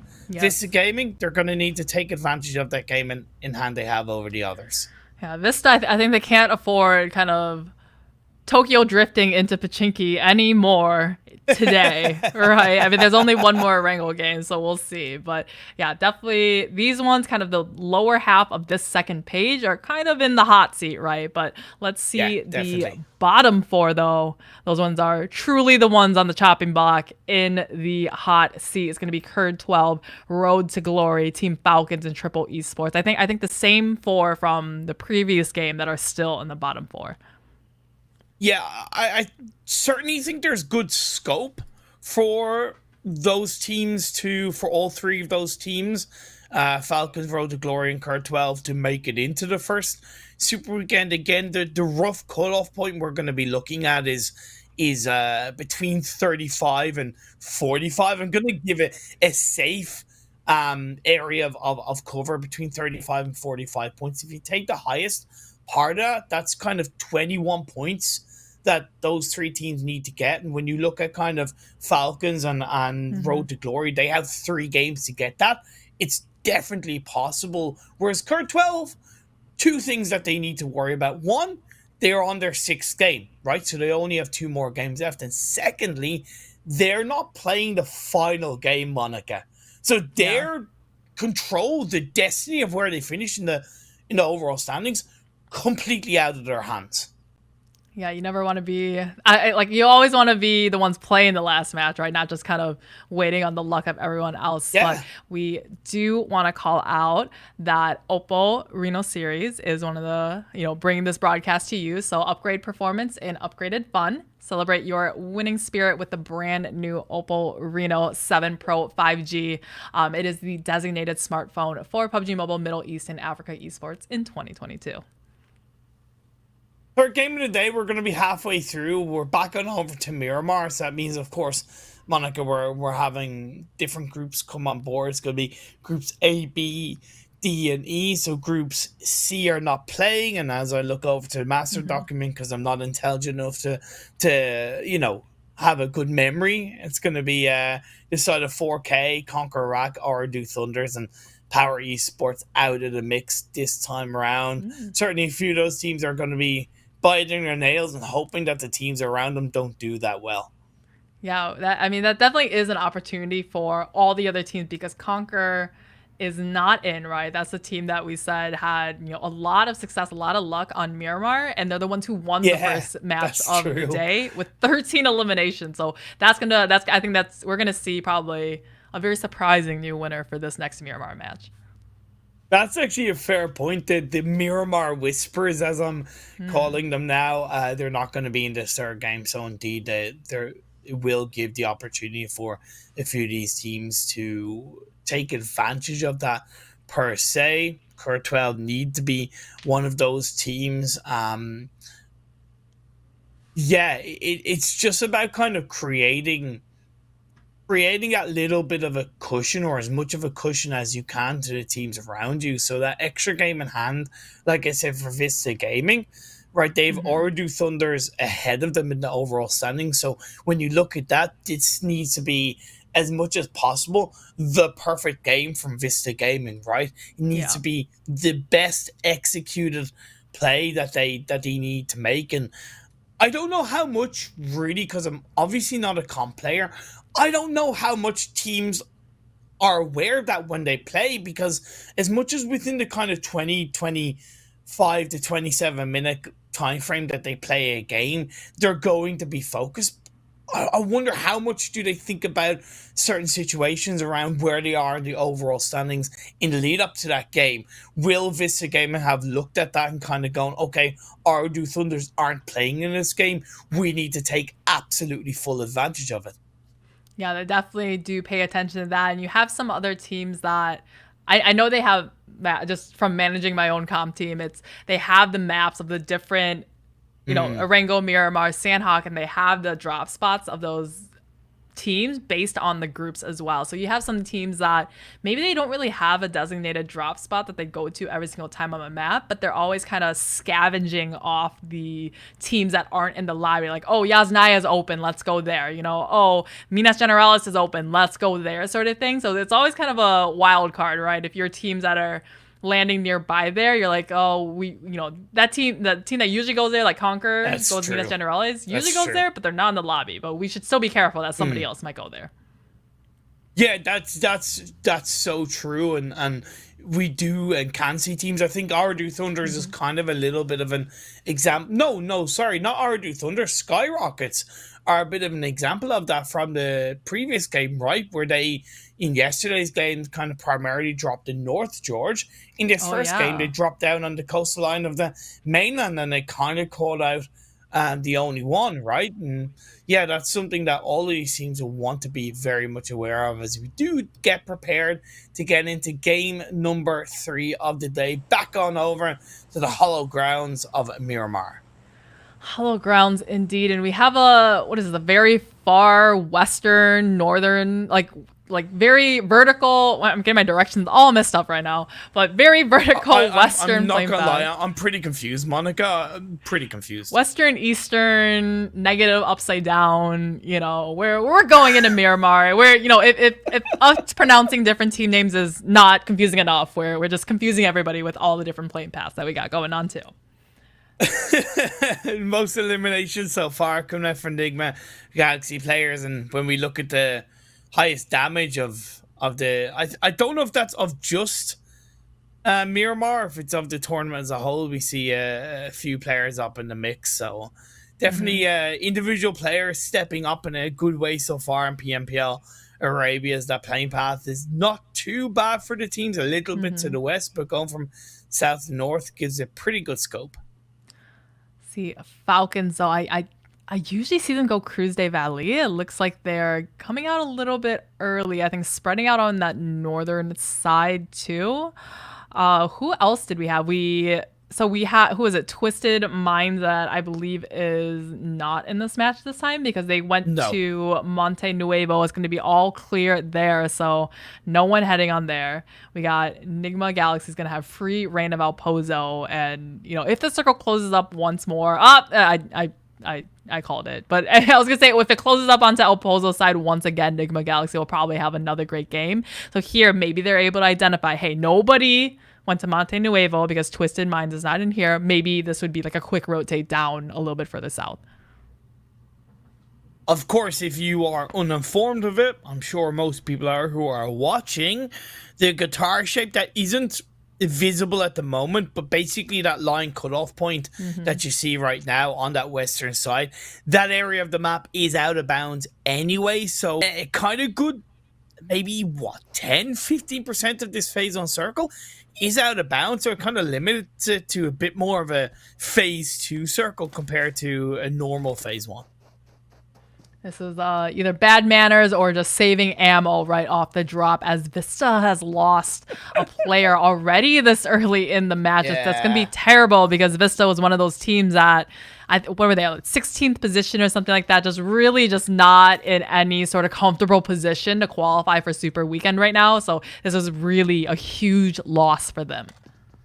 Definitely not a good start for them. And even then, they're very heavily split around a more centralized area of the map, right? They have Trofka on the kind of hill to the, well, not even really hill, it's got in between San Martin and Crater Fields. You have Evo Station in between Hacienda and Water Treatment, and you have the third player in between San Martin and Graveyard. They're all individually located. I'm really confused by that drop. I literally don't get it. I feel like the theme of just PMPL Arabia is just confusion for the casters as we see things that they do that we normally don't see in other regions, but hey, it may work out for them. K12 though, we really want to see a little bit more coming out from them. Remember last match, they had quite the difficult time rotating through the Monte Nuevo area with Twisted Minds. Without them though, this time maybe they have a better chance of bringing all 4 up. And remember, they are well within the circle. They're just kind of on that southern side. They can just come up a little bit further north, find a good high upper ground, and then just gatekeep or just, really get all the information in that central circle. I expect K12 to be minimum top 5, right? Yeah, okay. Having the circle is one thing, but what you do inside that circle is another. And you're dead right. All they need to do is kind of shift up north and isolate the La Drolera Hill, spread out early on in the game, in my opinion, and then kind of react as the circles do across the board and be proactive alongside. As we look at the only one as they loot up Los Leones, they're very close to that western edge of the circle, so they have a short traveling point inside. Short traveling point indeed. Yeah, if you're dropping in the central position, or if the circle kind of shifts onto you, you definitely want to be a little quick to the rotate and not kind of waste that opportunity versus teams that are dropped really far out or like to edge a little bit more. They're going to be hugging the edge quite a bit. So if K12 stays in their position, they're going to probably have another team roll through that city eventually. So just come up a little bit more, have a good spot, keep your 4 players up alive. And I think that's something that K12 has definitely struggled with, as we saw in the Miramar game from the first game. I think they ended with 1, 2, 3 players or something right off the start. Or no, it was 1 player. Wasn't it just 1 player left alive after their fight in Twisted Mind? Yeah, 1 player left. Oh god. So, Twisted Minds seem to want to have set 1 player towards Monte Nuevo. For some reason, when the rest of the team are nowhere near, Rad were there first, and okay, arguably a massive waste of 1 player. I mean, this was their second lost player in the match. They just, I don't know, it just time and time again, it feels like Vista is just kind of playing a soul squad situation amongst all 4 of them. So it's just kind of like, hey, I'm going to land real close to this team and just get taken out. Hey, I'm just going to rotate by myself to this team. And it seems like they just caught all ties and they're going to play for ourselves. And it's costing them dearly. It's like they're playing a casual match. Guys, do you not know it's PMPL? Who can survive the longest as a solo? It's a team game, guys. It's a team game. Well, sometimes we see. What? Monica, I'm gonna let you in on a dirty little secret. Oh God, what? There's no I in team. Oh. Wait. No I in team. Yeah. I think that's what Vista Esports need to realize. I think it's too late for them to realize now. It's like, oh, after we're already halfway through the league play day 2, or just league play in general, for them to realize that now. That's true. That's true. I like what Cur 12 are doing. Like I said, occupying Ledgerlera Hills is quite important, and they need to do everything that they can to suppress players and suppress teams. And this is the perfect kind of play. Shutting down players, shutting down teams. This is instantly going to suppress Rat. Oh my god, look at that headshot. That was, okay, now I have newfound respect for Curd 12, especially for Shido's. Perfect. Oh my god, that was such a quick knock. Yeah. Such a quick knock.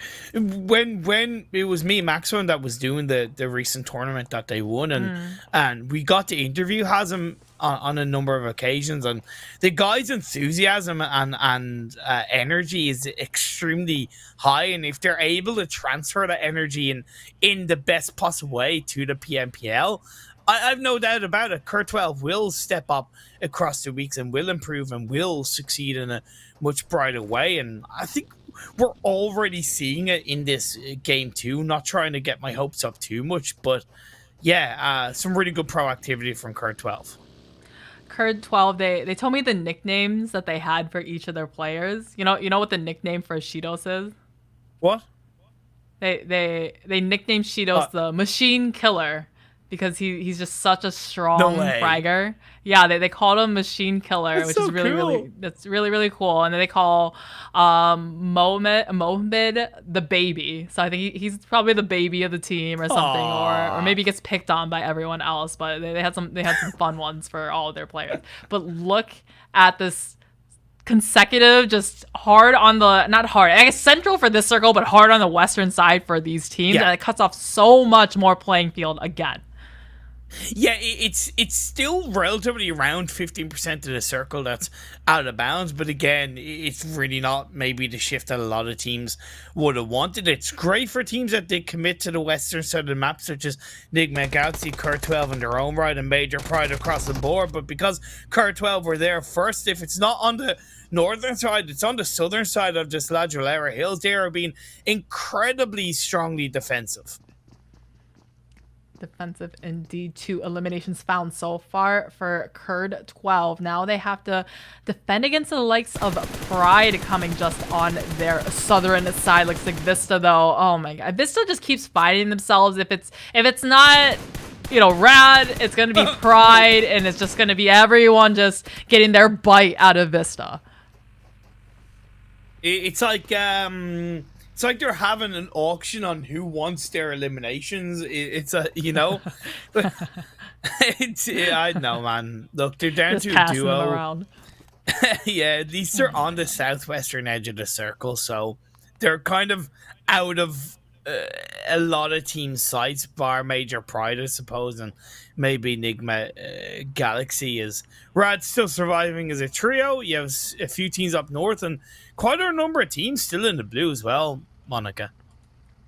Yeah, we can see those highlighted in blue on the right. Anyway, we can kind of expect that when we see a very far extremity circle and people landing kind of in the opposite direction. Miramar is not a map that you can really easily quickly rotate unless you're already kind of in the center, because you can see here all these hills, all this treacherous terrain is going to slow you down. And I think we've all been there where we've gotten the van stuck between kind of two bumps of the mountain, and you're like, crap, now we're down to one vehicle.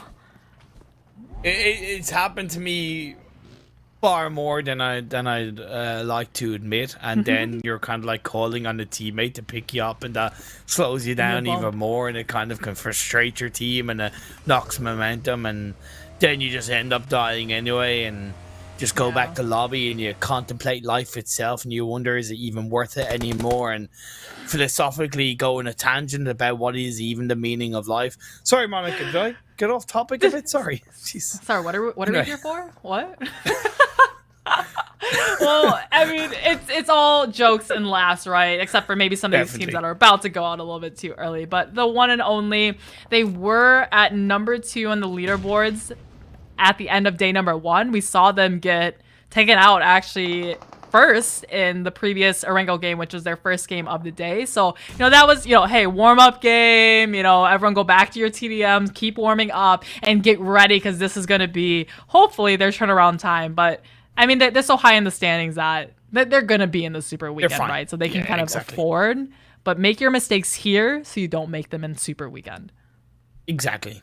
I couldn't have said it better. His face or he's about to Okay. Okay, Monica. Cool. Okay. Cool. All right. Cool. Nice circle. Cool. Nice. Remember the whole kind of contemplating the meaning of life? I'd say a good few players are kind of contemplating the meaning of this circle shift. You can give a seminar on it. This is we're basically playing Karakin right now with how it's basically 50% of the circle, right? And it's like similar terrain. So Everyone's just like, what in the world? Good golly gosh, are we playing right now? Oh man, and okay, what I find interesting is that Cur 12 have kind of abandoned the hill as a full, like in terms of as a full squad. They have a 2-2 split. I kind of don't agree with it. NASR are kind of rotating in. It's just a massive scramble to try and find anywhere in the circle. It's oh man. I mean, if they were already, if you were a team that was already there, and I think I saw one team that was way high up on the mountainside, they're going to be sitting nice and pretty because everyone is scrambling for the minimal amount of cover that is still left in the circle, and I'm sure all of them are, you know, hey, did you actually set this to the wrong map? Because this is quite the anomaly for Miramar that you usually see you kind of big circles like this, and you still have a lot of playing time, but this is 15 minutes, almost 15 minutes in, and just everyone is just on top of each other. Yeah, again, I don't get why K12 kind of abandoned that hill. They were in a perfect opportunity to gatekeep teams who were swinging in from the east, right? Punish teams who were scrambling to make it into the edge of the circle. Don't be one of those teams. Don't think that you need to rotate just because so many other teams are rotating. And once again, like you saw in the previous game, some really key mistakes or bad mistakes being made from Cur 12.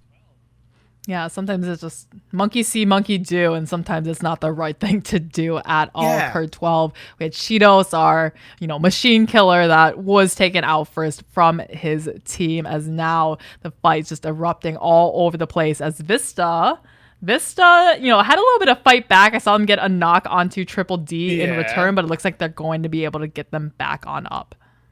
Let's be fair, with all due respect to Triple Esports, but as of right now, if there's one team that can be freer eliminations compared to what Vista showed us in Game 2, it is Triple Esports, currently lying in last place in the overall standings. Not a bad rotation, but no real retaliation in that regard. Major Pride on the little bit more of a central area ahead of Triple Esports. SKYROCKETs coming in from the south side of the blue. They're going to be taking a decent chunk of damage as we're about to see the next shift pop I'm up. scared. And it did it again. Monica. Yes. Yes. That circle is literally 50% out of bounds. 50% out of bounds. This is they fixed, remember the water zones we had seasons ago? Yeah. They fixed that, but now we have mountain zones. Vikendi-like, or yeah, no, thing? remember just even on Miramar we'd have ones that set it in the circle. Everyone complained. It's like, okay, we fixed it, but here you go. You can have mountain circles now. Damn. And look, I really feel sorry for these teams, right? Because there's just so little area of cover. Even what is inside the circle, right, is so hard to control because it's not even hard dips. It's like low dips. It's small dips. It's difficult. It's going to be so easy to be third party. The one isolated fight at the moment is sum up between Triple Esports and Major Pride, with the side of Vista swinging in from the side. They get one player knocked up. YWZ3 along with Wizard trying to create a little bit of a spell and put it on the side of Major Pride, who are relying on the hard cover. They have the south side of the circle. I mean, these are these teams trying to make lemonade out of some dried out lemons. It's literally trying to find a spot in the circle where there really is none at all. Triple Esports, though, they really need the points here because they are last ones in the standings and first one on the chopping block for Super Weekend to try to qualify. So have a little bit of a downhill slope. I think they're not quite within the circle yet, and Pride is going to be able to hold them off here and not allow them any more leeway into this circle. I apologize for the amount of engagements we are going to miss with everything going on. We are bound to miss a couple of them. Right now on that northern side, NIGMA do have a bit of a 2-2 split. Lord is very close to Tam, the final player, 90th minute. You can see RTG on the dip to the side of the road, just about inside the circle. All right, they're down to just a solo with Ida and Bandar knocked. SK Tun is on his own. SK Tun trying to do something in between the smokes. And like I said, Bandar getting knocked. The finish off comes through and SK Tun confirmed to be left on his own. That would have been a really scary angle for R8 onto RTG because they're all kind of lined up one together in the trenches there. R8 could have had a really good look down that way to see all four of them once the smokes did dissipate. We see Twisted Minds, though, Triple Esports all eliminated out of the match. So we're down to our top 13. Surprisingly, a high number of teams for how small this circle is about to be. GEEKAY came in onto the south and said, okay, you can't get onto Major Pride. Hold my drink, hold my Monster Energy, and they take out Triple Esports. And now they're going to make the crash on the northern side. Lord holding on to the massive hillside ridge on the northern edge of the circle, helping his team to convert that control into elimination points. Amodi doing something similar. Freak on his own side tries to find a final player. Rad the Hap onto the high ground alongside with and said, you think you're alone now? No, you're not. You have a friend, not so much in need, but a friend indeed. That deed is elimination point as GEEKAY and Major Pride start to fight against each other. Hope is knocked down. Nomi's trying to pull out something big, but he's going to get dropped down to his knees. It is still a 3v1, or make that a 3v0 as Major Pride go down. GEEKAY, though, really able to overcome onto this compound. They can't forget, though. I mean, do they even know that there's a solo of VISTA out in the wide side? It looks like they've got a grenade. They've cooked it up. They heard some third-party shots into the distance. See if they can find him as he does come back behind his van. I mean, that thing, I wouldn't get in that thing if my life depended on it. And I mean, surely his life does depend on it, but he's going to probably have to find some other way into the circle. I thought Delhap was the final player left of Rad. I apologize. You do still have two players up on that eastern edge of the circle on the cusp of the hill. So that's a great position for them to be in. If anything, Delhap can really provide that level of support to Kaito and Sadat in their own right. Hamodi drops down and gets knocked for his troubles, but that should be okay. He'll probably get revived up. SKYROCKETs are still in the game, and Tam yet to be spotted out, but he has a decent distance and NIGMA Galaxy ahead of him before he makes it into the circle. NIGMA Galaxy literally has 12 eliminations so far here. This is the NIGMA Galaxy that we know can put away the points and take out all the players in this lobby. We saw them kind of, maybe it was a fluke, right? Last game, they kind of went out a little bit too early, 11th position, but this is there making up for it dearly now as the circle is about to close soon as Rad downhill. NIGMA Galaxy keeping their eyesight, those long distance weapons on all of the people below them. SKYROCKET's down to a solo outside the circle. Wanted gets finished off. Cur12, by the way, still alive as a trio. So as much as we might not have agreed with that push away from Ladrolera Hill, they've at least been able to stay somewhat active, somewhat together. And they even get to knock into one of the K12 players. They trade it in and Ragnar is left on his own. Tam of 90th minute is able to come in and be the thorn in the side to the players from NIGMA Galaxy. Gets a drop on one, but now his position has been massively exposed and Hamodi makes him pay.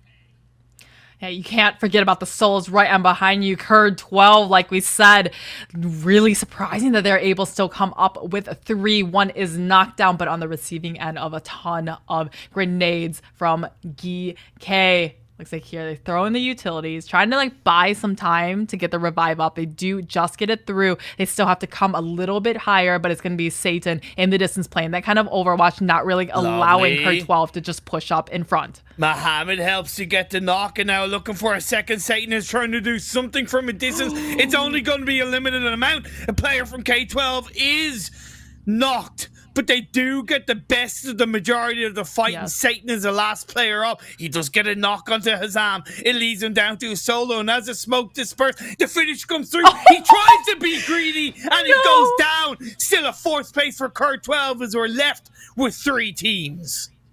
What a mistake. That was just a complete bait in the open. He's like, I'm going to finish this one, but then get, taken out myself. I maybe, should have gotten the revive. Maybe then at that point peeked out to go for the finish, and maybe, and still not put literally all your eggs in one basket as the only solo player left alive. So mistakes made there, but GEEKAY able to reap the benefits on that one. Still one left alive and trying to go for a top 3 finish. Just like me eating dinner, especially when I was younger, his eyes were too big for his belly. Yes. NIGMA Galaxy still left with 3 players strong, have the Overwatch under Rad's position, and they need to move in from that eastern side of this previous circle into the next one. Kaido drops. Sadat drops, there's nothing they can do, and Delhap is left on his own. At least he's in that northern precipice of the circle, but surrounded by 2 teams. This looks to be very confident for NIGMA Galaxy to secure another chicken dinner in League Week number 1. Yeah, this is the last player of Rad, is kind of right behind him. Oh, and he tried to get Hamilton, but gets turned on and gets finished out. So we have a 3 versus 1. GEEKAY Satan, their IGL. He's just going to be playing solo here. Obviously, the smokes. He did get what? Can he see through the smoke with their X-ray vision? Was able to find the last player of GEEKAY, and winner chicken does go to the NIGMA Galaxy we know and love. Very simple. Smokes do technically take away cover, right? However, it's trackable in terms of he did get a bolt action shot connected onto the final player of GEEKAY, and then all he had to do was spray those bullets connected at the right time, and down he went. NIGMA Galaxy, that was just a great chicken dinner. Again, I feel sorry for like so many of these teams, because when you had those circles just shifting to the west and barren wastelands that are available, and the first team to get to those kind of like western high grounds were the kind of best teams to find success, NIGMA Galaxy being one of those teams, it was so much more difficult for the other teams. Difficult indeed. So let's take a look at the match rankings and see how this crazy circle played out, and may have been either good for a team like NIGMA Galaxy right on top, or pretty poor for the teams that were on the bottom. But I think, yeah, it's just 30, 20. When did they get 20 eliminations, Imperium? That's insane. I didn't even notice that from NIGMA Galaxy. I'm not gonna lie, that went way over my head. Incredible. And I gotta say, I was kind of thinking it as well, as much as I highlighted feeling sorry for the other teams, it also makes me realize and recognize that very few teams could actually do what NIGMA Galaxy did in that game. Like, that is a true definition of, although having the circle in your favor, doing something with it. And NIGMA Galaxy did everything with that circle in their favor. I mean, they landed in El Pozo, so the circle was kind of right in their backyard, right? They never had to really, truly, like, long distance rotate too much.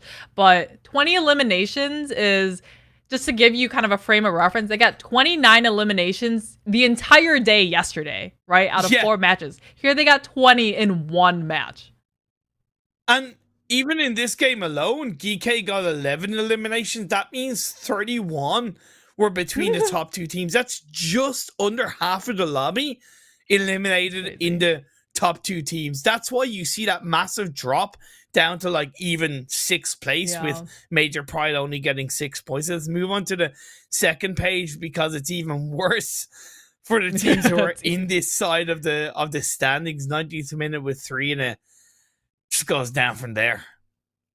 I think the one and only is like, hey, we qualified yesterday, let's just have fun today. Maybe dying first in both matches that they played is not quite fun, but they're certainly taking it kind of easy, right? They're well within qualifying range, but they're just kind of sandbagging themselves. Don't expose too much of your strategies and fighting power until where it actually counts in Super Weekend. Exactly, because there is something to be said. I'm not saying they're performing badly on purpose. I genuinely don't think that, because I don't think any of these players do perform badly on purpose. But there's something to be said for using the security of being qualified into the first Super Weekend and the remaining games that you have left to try different strats, to experiment different rotations, to push in different ways, and to also kind of take a target off their back. Because if the only one Yeah. ended the first league week, let's say hypothetically in the top 3, that does put more eyes on them. It does mean that other teams coming into the first Super Weekend probably, would look at their rotations more heavily and counter them. Yeah, I mean, that was definitely not a Miramar circle I was expecting, but let's go and see some highlights from this past Miramar and try to make sense of what we just saw.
The highlights were probably one of the better highlights, I'd say, of today. Just so much action and so many eliminations, especially for our top 2 teams. Remember, this broadcast is brought to you by Oppo Reno 7 Pro 5G, which is the official designated smartphone for PUBG Mobile Middle East and Africa Esports 2022. You can upgrade performance and upgrade the fun with this phone. Celebrate your winning spirit with the brand new Oppo Reno 7 Pro 5G.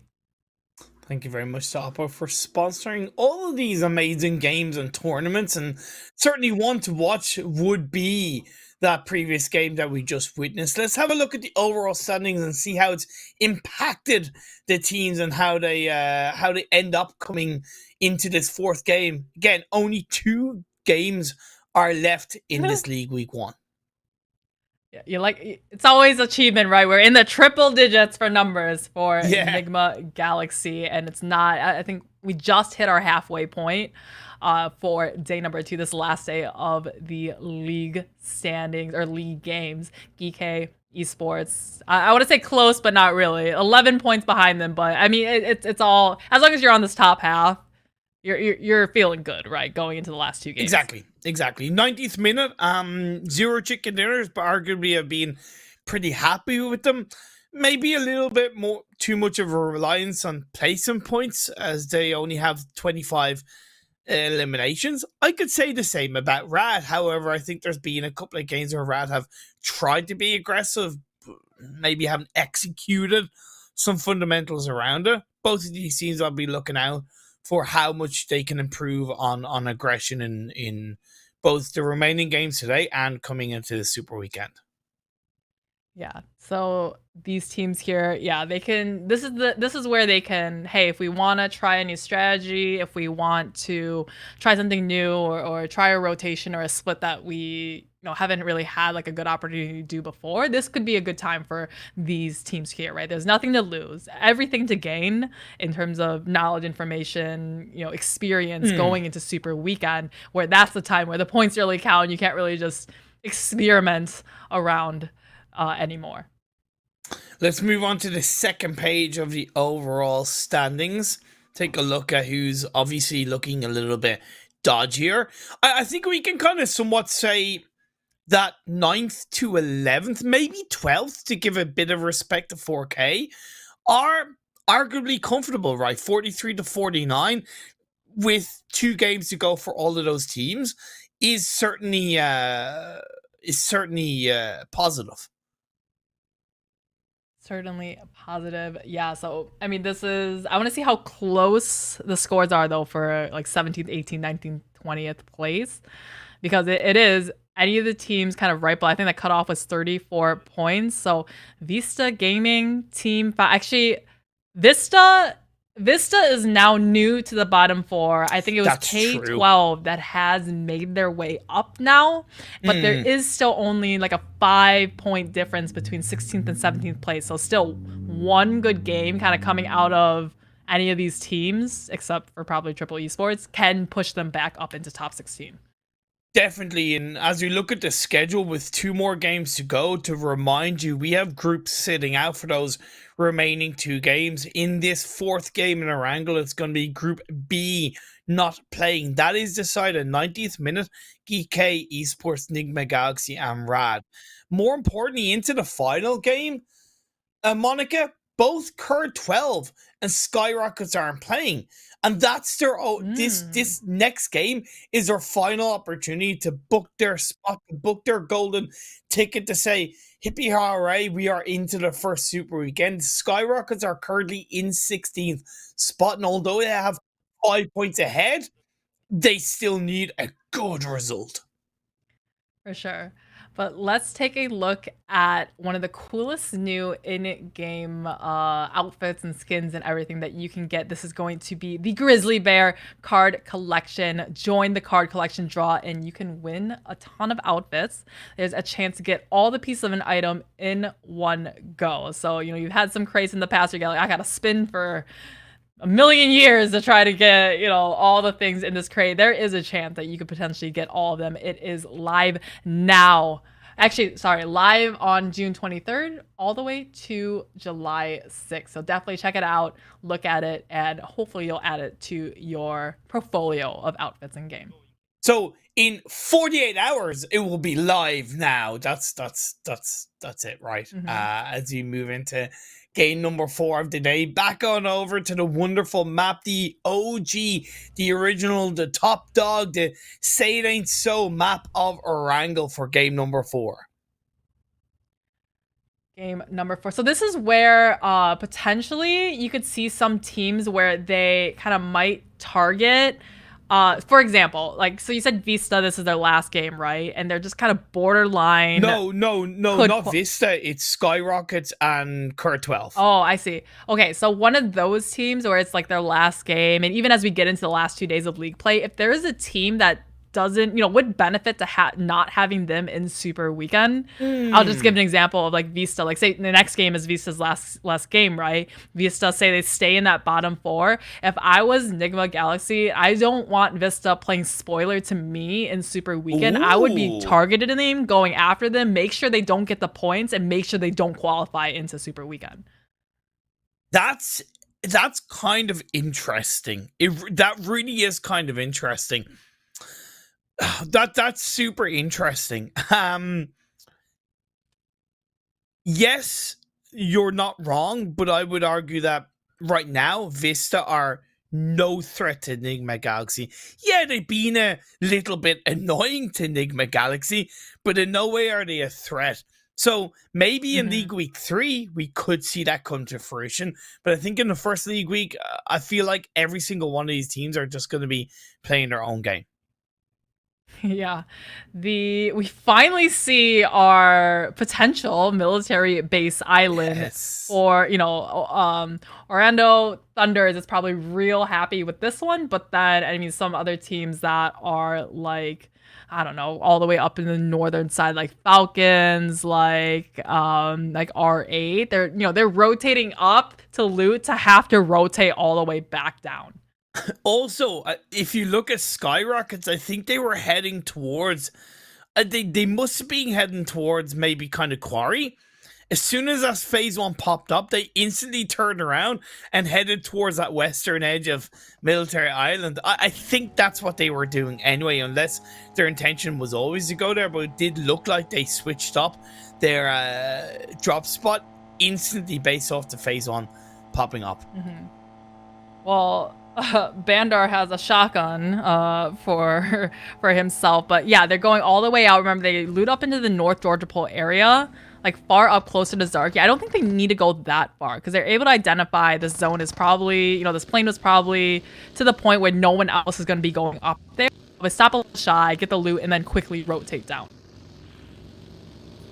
The only one in K12 looking for a similar idea of rotating into the island fairly early on. It certainly makes sense. K12 dropped the Milta. You're a quick short trip away, and the only one, like I said, on the same path line. They've yet to really engage on each other. K12 did get a couple of players up there first, so hopefully it might allow them to get a bit of an early pick on. However, I think the only one saw that K12 went to the right of Military Island, so they're sticking more to the kind of left-hand side near the observation tower. Not observation tower, radio tower. I'm hoping the one and only has a good game, because they really have just gotten goose egg after goose egg of points so far, and this is the team that I didn't really get to see them from yesterday make their way up into second place. So this is the one that, you know, I literally haven't seen anything from them yet because they've just gone out so early. Twisted minds, what will they decide to do? Certainly looking more comfortable in the overall standings at this point in day 2, 47 points, 11th place in the overall standings. The interesting thing is, as much as it kind of like we've highlighted around teams making an early entry point into Military Island, changing their drop spot to Military Island, this kind of phase 1 does put into the mix a potential shift up north on phase 2, phase 3 to be a mainland finish, right? So not committing fully to Military Island isn't necessarily a bad idea. Yeah, not committing either, but Twisted Minds, they did land in Pachinki, which is where NIGMA Galaxy usually goes. Obviously, you know, kind of like we talked about before, they're able to see, hey, exactly these 4 teams aren't here. We want Pachinki because that's a really good spot. But a military base island circle coming out of Pachinki, they need to rotate fast, right? They need to beat the crowd to try to get across the bridge if it does go all the way over there. And at this point, 5 minutes in, they're still looting up in Pachinki versus other teams like K12. Just, you know, they landed, saw the circle, immediate rotate past, and then continued their looting part 2 on the military base island. CONQUEROR going for a western bridge camp. Kind of both in a position where they're not committing to Military Island spot, but they're also very quick if the next circle shifts in their direction. Vista Gaming staying in Primorsk isn't actually a bad idea because they can always take boats and shift on over to the western side of the island. And one interesting thing I see is that out of the teams that did go on to Military Island, none of them have stuck to the north side of it. They've all gone down to the south. Sometimes when it's a good idea, like it is a good idea if you're the only one who has it, but it looks like when multiple people have the exact same idea, it's a terrible idea, as we see Herd 12 now rotating right into the laps of SKYROCKET. Nice by Sheetov, pushes on board with the side of Madlol. They're going to get the better of SKYROCKET and pick up 2 eliminations. More importantly, none of the knocks. It was only one, but the knock didn't confirm in a knock, so they didn't confirm in an elimination. So it means that the side of Herd 12 are still up as a full squad. That could have been disastrous for Herd 12 if they got there and the entire team of SKYROCKETs, they're, hey, I hear a vehicle coming. Oh, the whole team is coming here, and had a little bit more fighting power. But I mean, pushed in there, they got 1 knocked, and then it was just a 3 versus 2, and they were able to overwhelm that half of SKYROCKETs and then take up that positioning. Like, looking at CONQUEROR's Erangel stats and average eliminations of 2 per game, if you compare that to Miramar, I guarantee you would be on the opposite scale. So really, I'm looking for CONQUEROR to have a good game this time around in Erangel. It's tricky with the circle shift, so I want to definitely make that a part of a good or a bad judgment. As of right now, they're positioned extremely strongly in phase 1. Yeah, I got to cast the Conqueror Germany EU edition earlier this year. So now, you know, shifting to a region, a different region, I get to see their Iraq team as well. So really impressed by them. Really great stuff coming out from them too. And I mean, they're saying themselves, they're already well within Super Weekend, right? Like they did well yesterday, had a chicken dinner, and now RTG crashed. Was that a rock or it crashed onto the ground? I think it crashed onto a rock, if I'm not mistaken. NASR Esports have made a very intelligent play, and I was wondering if any of these teams are going to do that. They've gone onto a very southern tip of that mainland, the central kind of coastal line mainland, and they've set one player, Bethika. There you go. Thank you, Imperium, for actually being able to talk. Down to that military island on the northern tip, because it's a very short distance. And as they're the first team to do that, I think they're really well prepared for either shift either to the mainland or to the military island.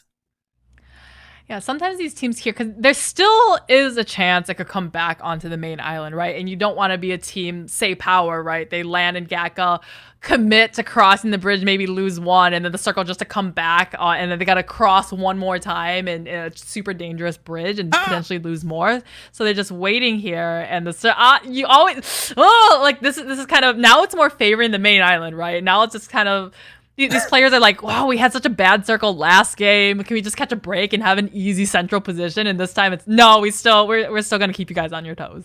That's true. However, like, look at VISTA Gaming. They were so late on their disengagement away from Primorsk on the boats that they had to turn around. But I look at that and I go, that's incredibly bad mistake. I'm sorry, but that's incredibly bad timing.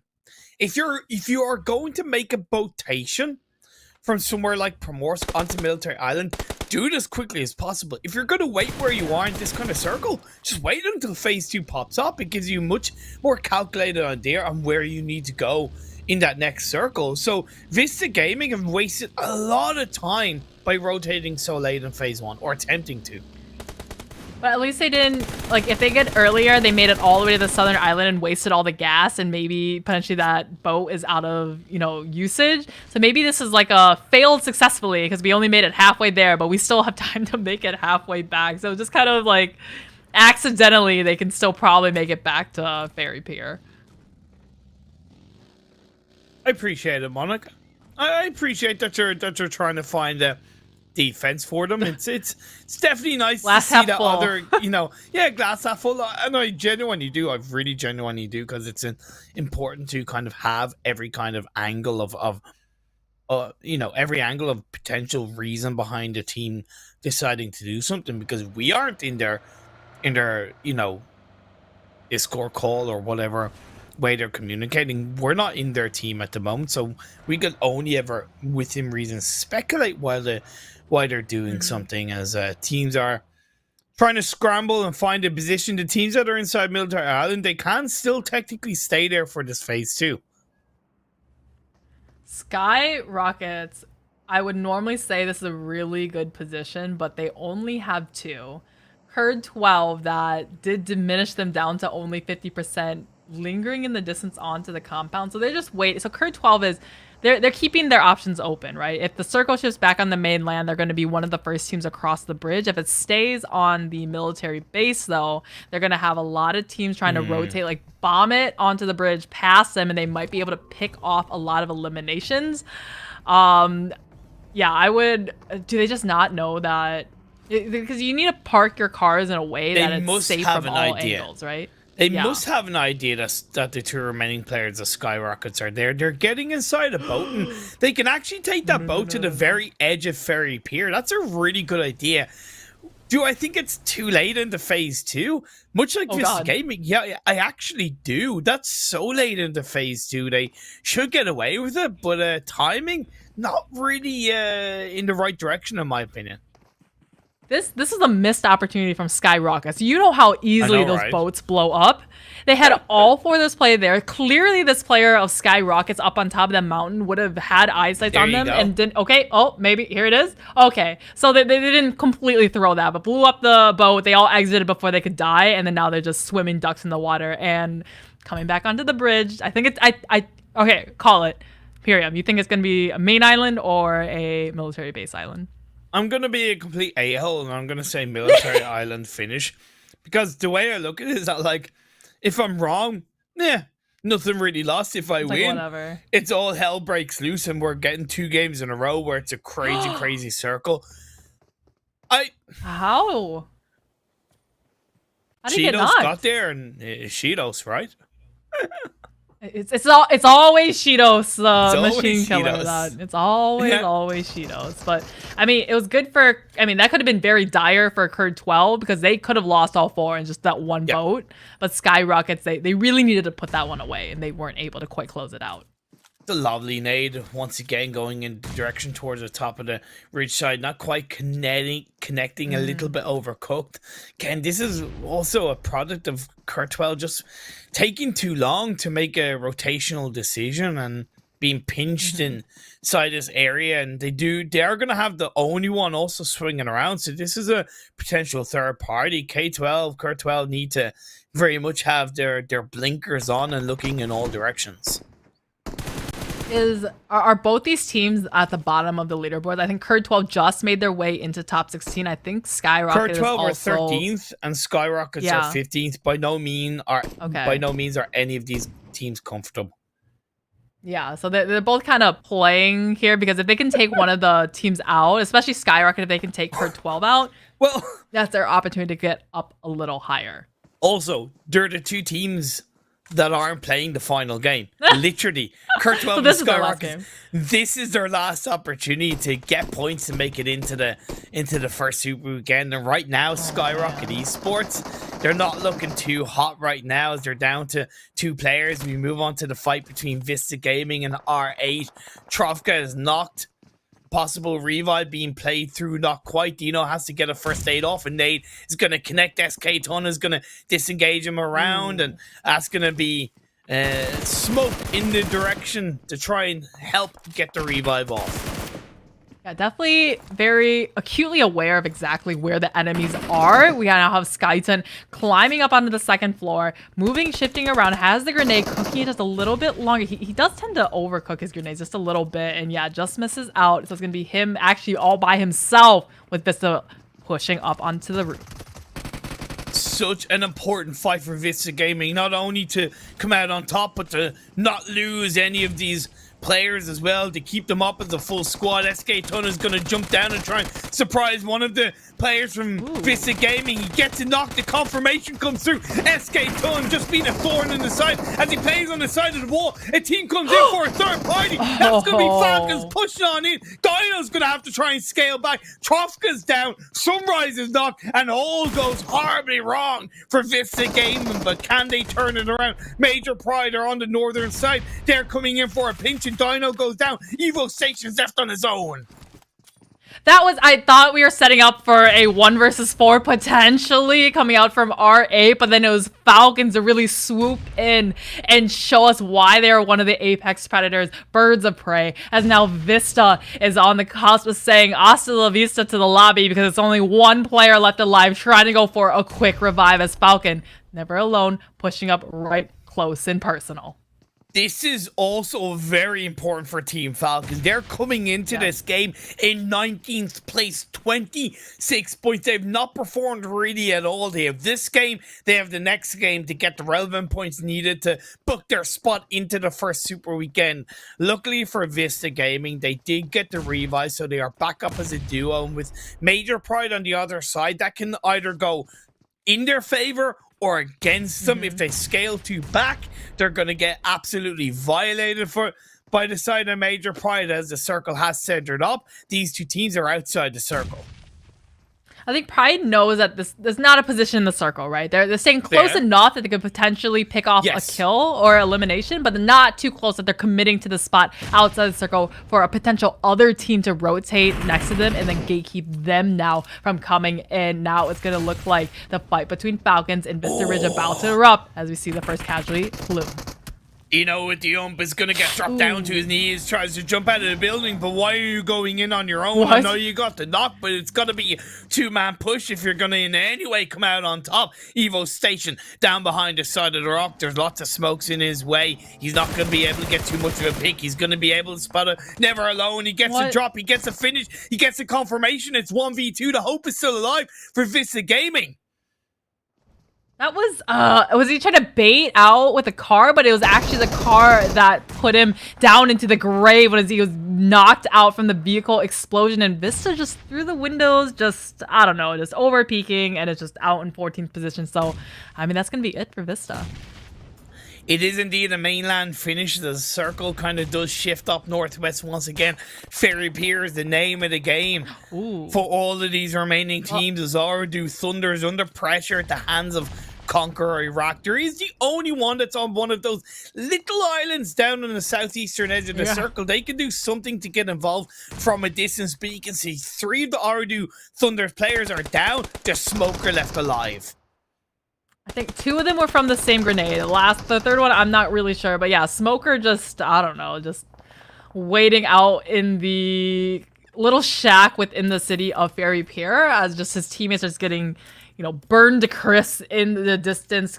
Team CONQUEROR, though, we had some high hopes for them. They just need to get a revive and be all for it left standing as the only one still in the distance, like you said, just having a little beach vacation out there and just taking their sweet time to get in. SKYROCKETs and Cur12, by the way, still alive in their final game, but they're both down to just a solo. So Cur12, that kind of pinch on that coastline ended up going against them. That's a lovely spray by Frozen and Major Pride. Finds one of CONQUEROR from a distance, looks for another, not quite enough. Again, the damage certainly being done against that team in a distance. They do hold on to that southern edge of the circle as we saw a major shift over to the east. Yeah, the only one, I'm not sure what the strategy is to get into this circle because they're going for double revives right now. Team CONQUEROR has the positioning in the circle. They can just stay here and not let them cross the water unless the only one grows some gills and, you know, swims all the way around to try to find an easier way to breach and ascend the beach. Twisted Minds, though, right on the backside of our ever, you know, highest survivability team, 4K. K12, by the way, went out and they did get themselves 3 points. So at the moment, that puts them on a total of 39 points. And I understand that could very easily put them into the first Super Weekend. It remains to be seen as this game rages on. Twisted Minds trying to hold down strong. Dammy's knocked, followed by Ragnarok. 4K gonna try and catch them out on 4K. It's not what you want to see, but you certainly will revel in it as Darby is gonna have to scale back a little bit. There's a team getting involved from that third party direction. That's RTG outside of the circle. This is such a hard spot to push up onto as 4K now looking to defend from Twisted Minds, wrapping all the way around, playing the mind games, gets the knock, trying to go for a second as he's trying to come over, and Twisted Minds, though, is just, I think that's just too difficult to try to push with multiple teams shooting at them. RTG was a team to actually get involved from the third party direction as one knock is going to get the knock onto a player of RTG, but a lot of work still to be done. A revive came through in the meantime. Nades are going to start flying. RTG got involved, but did they make the push a little bit too early? I get that the blue zone was close to their backs, but maybe they could have waited a little bit longer. I appreciate the push as they stay alive. Yeah, Road to Glory definitely needing a little bit of help and little bit because their Road to Glory is currently at the bottom of the standings. The only one now eliminated out in 9th position as RTG just get a revive. 4K, though, still spread out over the top. Still has a little bit of a high upper ground as both these teams have found their way just on the edge of the circle. 4K gonna have to try and hold things out. They do have the edge of the circle against them. The next one does shift and it goes heavily in the direction of southeast, away from the Ferry Pier hillside, across the road. Nobody at the moment, Monica, is inside the circle. Nope. I mean, this could be the kind of saving grace. The planets have aligned potentially for Triple Esports right there at the bottom of the leaderboards, I think with 9 points. If they can stay on that side of the circle, they could potentially get, I don't too optimistically say a chicken dinner, but get some major points here, as the other teams in the circle are going to be kind of tearing each other apart, dwindling their numbers, and they could potentially come out on top. 2 eliminations found so far, and still all 4 players left up on their feet. CONQUEROR is going to be the only other team with all 4 players up as well. SKYROCKET in their own right as well went out with 4 points in total, so that puts them on 42, more importantly ahead of Cur 12 in the overall rankings. We'll have to once again keep an eye on that coming into the final game of the day. 4K disengaging away, at least sending 1 player towards the northern edge of the circle across the road on the cusp of the hill, going to be pushed out by POWR Esports, while the rest of his team are going to get punished from behind by the side of RTG. A third party gets involved. RTG are still alive. They're still alive, and they get on top of 4K. I really thought 4K was going to be the kings of the hill on that side, but I think it was a third party coming down from a Triple Esports, now finding 3 eliminations. Now RTG needs to put the pressure on themselves to try to get in. CONQUEROR, though, defending from Pride right on the side, still within the city of Ferry Pier. Triple Esports came into today's games on 9 points. They're now up to 33 and into the top 5. It's a glow up coming through for Triple Esports. Did we count them out too early? Remains to be seen. They're on the northeastern edge of the circle. Major Pride, one of the teams down on the south side. They are surrounded by players, whether it's POWR Esports or CONQUEROR Iraq. I doubt they're going to get past it, if anything, with a sliver of players left alive. I mean, this is so good for Triple Esports. They have all 4 players. The other teams in the lobby, as you saw, Pride taking out one of the members, you know, flushing him as well. Team CONQUEROR putting everyone else to 3 or even just 2 players. So they now currently have, just in terms of sheer numbers, the strongest fragging power if they can keep all 4 continuing up. Pride, now they know now is their time. They need to get into this next circle. It looks like they've just on foot, weaving through the buildings and trying to find any little corner that they can find. But where they ran away from CONQUEROR, they now find themselves right next to POWR. Triple Esports, I like what they're attempting to do to gain a little bit more northern control, but the circle will shift down to southwest. Major Pride loses Nomi, another one possibly coming through, and that's going to be Yen put down to his knees. Major Pride have just 1 player left up. CONQUEROR in their own right have done a hell of a lot of work throughout this game, being in this Ferry Pier position for such a long time. They are still 3 players strong and counting. Frozen is on his own, and he's going to have to be frozen in time, staying prone down, waiting for the perfect time to strike against either POWR Esports or CONQUEROR Iraq. Pick up as many elimination points as you can, as that's what exactly Triple Esports are looking to do.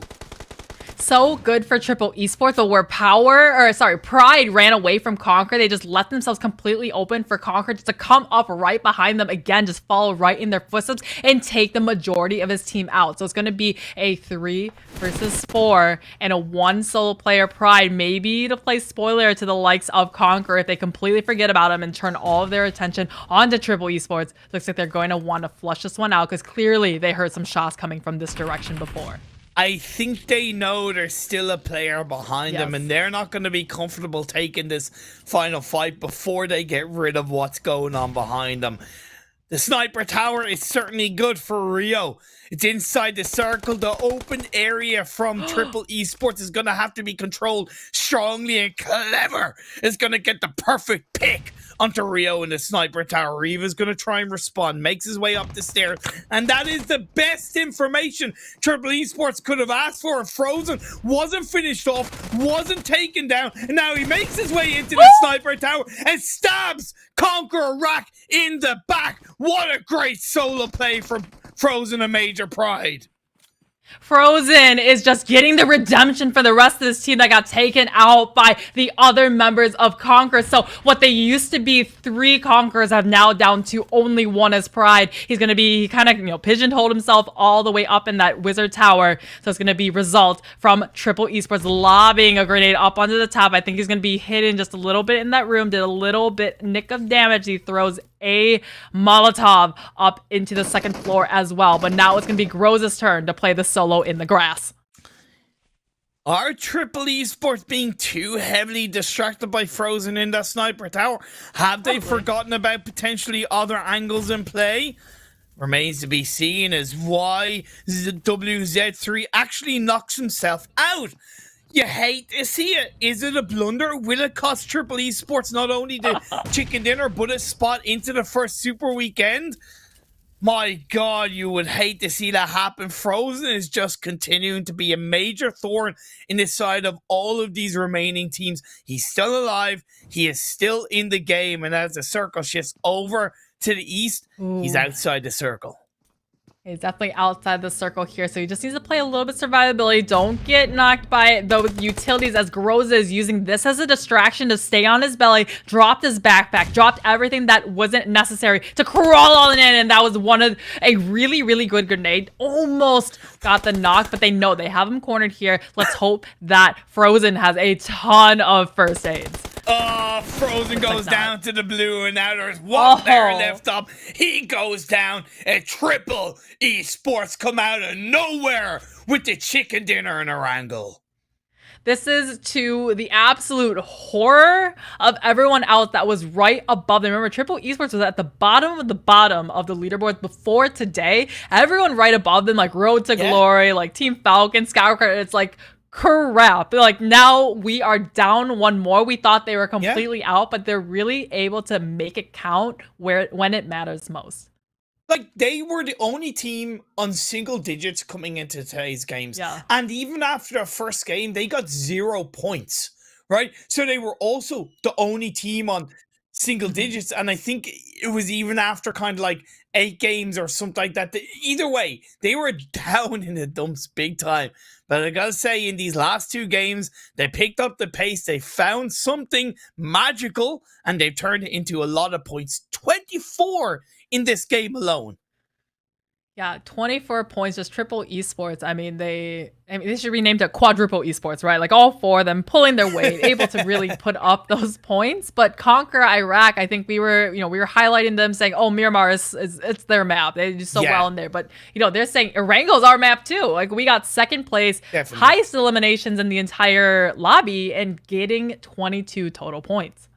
I don't hold what Frozen did against them, right? I really don't, because I think they had an idea, but again, if you can if you're tunnel visioned, you can kind of get caught out on their own right. And as a team, they clearly decided that to focus on what was in front of them, and that's where Major Pride kind of got involved. It was a wonderful initial knock, by the way, from Triple Esports onto Rio, if I'm not mistaken, inside the sniper tower. So certainly kind of set a domino effect in that direction. Road to Glory picked up 12, POWR with 14, and Team Falcons, again, they were coming into this game. Team Falcons were on a total of, where were Team Falcons again? Oh my God. They were in 20th on 31 points. Yeah, they were down. Yeah, so they only got 5. And yeah, okay, they have the final game, but man, it's going to be tough.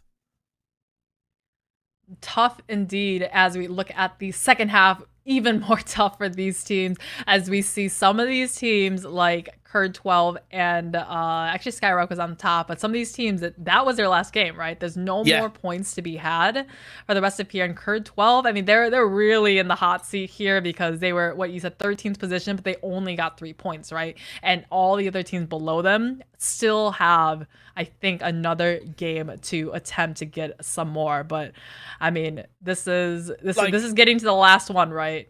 This is luckily for SKYROCKET and Curd 12. The likes of VISTA Gaming only got 3 points as well. Yeah, 3 points as well. But let's look at the highlights and try to see how much action we actually saw in that last Erangel game.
We are gearing up for the very last match of the day. Remember, this broadcast is brought to you by Oppo.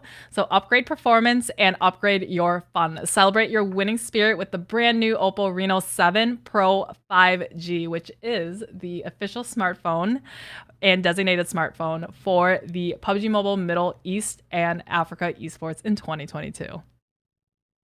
Indeed, this is the final game of the day, so the final opportunity for teams to make a name for themselves, and those who are close to not making it for Super Weekend to get in there. Let's have a straight up look into the overall standings, Monica. And of course, once again, the top 8 teams, nothing really too much to talk about. They're all pretty secure in this first Super Weekend. Yeah, so there's none of these teams at the top are really sweating anything, right? This is just yo, we're in for the super weekend. We, you know, conserve some energy, conserve some strats for this weekend, which where the points actually do matter. Those ones are going to rack up, and those are the ones that we will take our top 16 into the finals from the super weekend. So these ones, no sweat at all. But let's take a look at the second page, where really at the bottom of that one, they're going to be a little bit more sweating, right? These are the ones that I would say probably like 14 and under, maybe. It depends on what the bottom 4 is, but this is where it's getting a little closer. Yeah, the only one esports, they're okay. Twisted Minds, they're okay. NASR, they're okay. 4K and POWR Esports, they should be okay. The reason why I say that is because there's 4 teams from 17th to 20th. So for the likes of kind of 4K and POWR to not qualify, it requires kind of all the teams below them. And with Cur 12 not playing in this game, for example, and another team as well, that let's move on to the final page though and see who, as of right now, are not in the first super weekend. Yeah, so the teams here that is not in this last game is going to be SKYROCKET. So unfortunately, SKYROCKET is definitely not qualifying. We still have a chance for Triple Esports, still have a chance for VISTA, and still have a chance for FALCONS. So remember, up above it was, I think, 40 points or something. So they're all within that like 7 point striking distance to try to get up into top 16 if they can get those points. Team FALCONS, look, they have a tough task ahead of them, and you know what could help them? Maybe having a little bit of a sip of Monster, the official energy drink for the PMPL Arabia 2022 fall split. Get some energy into you, get some focus, because you need every single point that you can get. Yeah, definitely. Monster has such a wide variety. I really like Monster, so I've tried a lot of the different flavors and stuff, but they have a lot of different like caffeine counts, calorie counts, sugar counts, and stuff that pretty much goes for everybody. So very excited to see the last match though. So we're gonna go back to Miramar. Hopefully it's not as crazy as a circle as that third match that we saw. No, I'm hoping that it's a lot more normalized, and it kind of really gives all of these teams an opportunity to get the best result that they can, right? As of right now, Cur 12 are okay, but again, they're not playing in this game, and they're on a total of 39 points. If we take Falcon in last, that's only pretty much 8 points for them to get, and they're into the final super weekend, into the first super weekend. The biggest task is that they've got 4 teams in front of them, as far as I know, and that means that they need to. Falcons need to perform better than all the other 4 teams, as well as getting the relevant points needed to move ahead of current squad. Yeah, we are, again, Erangel, Miramar, and actually this is a very similar playing path to the last game. It's just, I think it's just shifted a little bit more to the central area, but it was also a very kind of vertical playing path up this way. So I think the teams are going to have an even easier time getting to, say, a more extremity drop like El Azahar or down to Puerto Paraiso. We got Triple Esports down in Puerto Paraiso, or even POWR 4K all the way out to Al Azahar. So I think this time we won't see too much just kind of random dropping if they can't get to where they want to go. Man, Triple Esports, I'm here for their glow up. Right, like I said, coming into this game on a total of 9 points in today's games, and what an improvement they made. Well done to them. They're so close now to qualifying for this first super weekend. It's all about finishing on this high note, and that phase 1, it's not as bad as the previous game, but it's certainly not good. I think that's saying something. Not as bad, but it still has a kind of chunk that's erasing. People are like, oh, not again. But I think this will be a little bit more manageable. I know VISTA, this is their, chance to qualify, and they're kind of right on that cusp if they can or not. So they do have that central position. They're going to Chumacera, and they're one of those teams that, I mean, I've seen them kind of land all over the place before. They're one of those teams that looks at where is it open on the map for what teams aren't in here, and they realize that, hey, Pride, Major Pride is not in here, so we're gonna land in Chumacera this time. So Falcons, Vista, and Triple, 31, 32, 33 respectfully, are in the bottom 4 coming into this game. Of course, SKYROCKET's not playing in this game. They are guaranteed not making it into the first Super Weekend. One of these teams that is looking to secure their spot is the side of OOREDOO Thunder. As of right now, they're in 14th. Monica on 40 points. I think 3 to 4 points will see them be pretty safe in the, well, not pretty safe, but just about safe in the first Super Weekend. I guess you never want to put yourself in the position where it's like, okay, we need 3 points, or we need, you know, X amount of points like that. You want to be like the top half, right? Hey, I'm not losing anything. You know, even if we go out, that's okay, because it affects you. If you're playing, you're in 17th position. You're like, we need a chicken dinner. You're gonna be playing maybe a little more jittery, maybe a little like less away. I don't know. It's just definitely not. You're just not as focused, right? Play. Yeah. Yeah. Like, it hurts you. Now, look, I would argue that every single player and every single pro player, competitive player across not only PUBG Mobile but many esports will face these challenges, and it's important that they face these challenges, that they go through these experiences, because it's how you develop as a player, right? That you're able to learn from these mistakes and kind of evolve and grow and become better over time. I like that. Did you see the mass spam switching seats to try to avoid getting shot? Perfect. Yeah. It was such perfect. A good idea. Nice strat. Yeah, it's so great. But maybe so hyper focused on, okay, we need this many points, that you forget, hey, I forgot to clear out this corner of this building that we're pushing, right? And some of these teams, they play way better relaxed. Maybe they play better when they're actually having fun, and when all you're focused on at the points is you're probably not having that much fun. Always.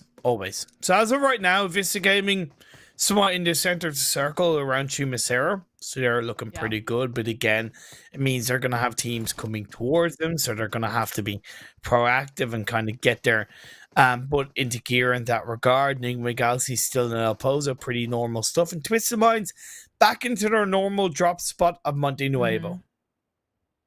Back to Monte Nuevo. Maybe we should have dropped there last time, and it would have fared a little bit better, because it was literally, it was not even 200 meters to their left hand side was where that circle ended. But the only one, you know, I'm still waiting to see some great things from them, because every time I see them kind of just go out a little bit too early. So maybe they're just saving it all for Super Weekend. So I'll be excited to see that when that happens. Actually, most of the circles we've had in Miramar have either been kind of northwest or southwest. We've yet to see an eastern circle in the Miramar games, and over a total of how many Miramar games? Oh my god, 5 Miramar games. Yeah. So out of 5 Miramar games, we have not seen an eastern circle in any way, shape, or form. It's just something to at least observe coming into the Super Weekend number 1, where teams can, for the most part, learn from the league days and kind of carry that learning into the Super Weekend. So they're gonna have no real knowledge on path lines coming into the East if we do see an Eastern Circle in any of the Miramar games to begin with in the first Super Weekend. You know what that means, right, Imperium? That means this weekend, all Eastern circles, and everyone can just land on the Eastern side and just don't even think about a Western circle, because it's all going to happen on the East side. So we're going to see hot drops in Impala and Puerto Paricio and El Azahar. It's all going to be out in that general area. Calling it now. Yeah. It's a big brain call, and honestly, I don't disagree with you at all. Because that's the way that PUBG Mobile gods work, right? Yeah. Gotta balance it out a little. RGG Road to Glory, as of right now, are in the golden 16th spot. They do only need 1 point, or I suppose 2, to jump ahead of the 15th place team in the form of K12, who are not playing in this game, to once again to remind you all. So there's definitely a much safer possibility of them. However, if they go out early, of course, It's going to be very, very tough for them to hold on to that 16th place spot with 3 teams below them trying to get the relevant points to qualify for the first Super Weekend. Man, I mean, it's not impossible to qualify for the finals if you don't make a Super Weekend. You just need to really rack up the points in the other Super Weekends. It's just it's when you get to the point where you're a team that missed 2 or even 3. I mean, obviously, if you miss 3 Super Weekends, there's no way you're qualifying. But you don't want to be like, because there's only 3 Super Weekends. But you know, if you don't qualify for 2, now you put everything on that last Super Weekend, and you have so many other factors that your zone log, other teams targeting you possibly, and just, you know, like all these things that you don't want to just rely on the RNG of, you know, 1 weekend to qualify for finals. I think it did happen in the spring split, if I'm not mistaken. Let me just have a quick look in terms of the... I mean, it's not impossible. Yeah. Nothing not impossible, but yeah. Believe it or not, they were known as Triple D, but Triple Esports, as far as I know, they qualified for the first Super Weekend with only 15 games played, in which they got 161 points in that one Super Weekend. So it is possible. It's not idealistic, though. You know, you should have asked me to guess which team, and I probably would have said Triple Esports. Looking at how they played the last 2 days, because this is very on brand for Triple Esports. To hey, we're gonna like not really do well, and then finally at, you know, the last minute, boom, you know, get a chicken dinner, you know, and then qualify. You just barely qualify. Oh man, well look, Triple Esports are down on the southern side of the map. They have YALLA in front of them, and they lose a player right off the bat. That's not the start that they want. FaZe does kind of stay southwest, but it does more importantly kind of move away from the majority of the small island. So it is, of course, going to leave all of this circle essentially in the mainland. Yeah. Hey, it could go down to one time. I jinxed myself, and there was a circle very similar to this, and I think I said mid-game. I said, there's no way it would go to the southern island, and lo and behold, it ended in like Eagles, like all the way down there. I was like, wow, I am just gonna not predict circles anymore, because obviously I was 100,000,000% wrong. With some mines rotating from Monte Nuevo, have that hillside in between Chumisera and La Julera. They do have some of one team close by, but not the full squad around them. Just something to think about. Of course, more on the northern edge of the circle, Monica, there is that kind of low ground that is okay, but it's not kind of advisable to stick to. You kind of want to be in a more of a high ground position. I'm wondering if any team will kind of book that trend and stick to the northern low ground. There's so many layers in Miramar, right? It's like, oh, I'm here is the high ground to look over underneath, and I think I have the high ground to have all the vantage lines, you know, sight lines down the road. But then forget that, oh, there's a even higher mountain in my backside that someone else could go over you. So it's like you're really, you know, you have the high ground of this concentrated area, but there may be, if you zoom out a little bit, it's you know, there's so many, and I think that's what makes Miramar really hard to play. So you're basically saying Miramar is an onion. Is this a Shrek reference? Is there a... No, you said it has many layers. Onions have layers. Which is a total Shrek... Have you seen Shrek? Yeah, but not for years. I think that's literally a line in the movie, is where Shrek is like, I'm like an onion with layers, and then Donkey is like, oh, so I get to peel back the layers to see like his personality. No, I definitely had forgotten that reference. Nice one. I will certainly give you credit for remembering a Shrek reference of all references.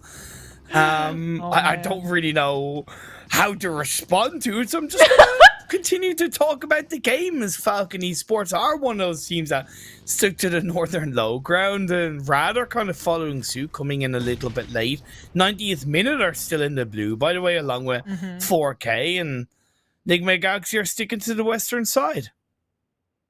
In NIGMA Galaxy, they as long as I mean, I could say as long as they don't throw, but they could literally throw and then just make it to super weekend. So it doesn't really matter for them. So this is kind of touching back to what I said before. Like if I was them, I would really be looking at like VISTA Gaming, right? Like where are they and can we, I mean, I'm all for like a total bullying tactic. If you can reap up, you know, there's no love lost in a game like PUBG Mobile and what you can do to benefit your own team. Circle does hardship this time onto Chumacero. Okay, this is difficult terrain, right? When I was talking about layers, this is even more layers because you have those red rocks kind of hugging the back of Chumacero all the way down to all that kind of dark terrain over there.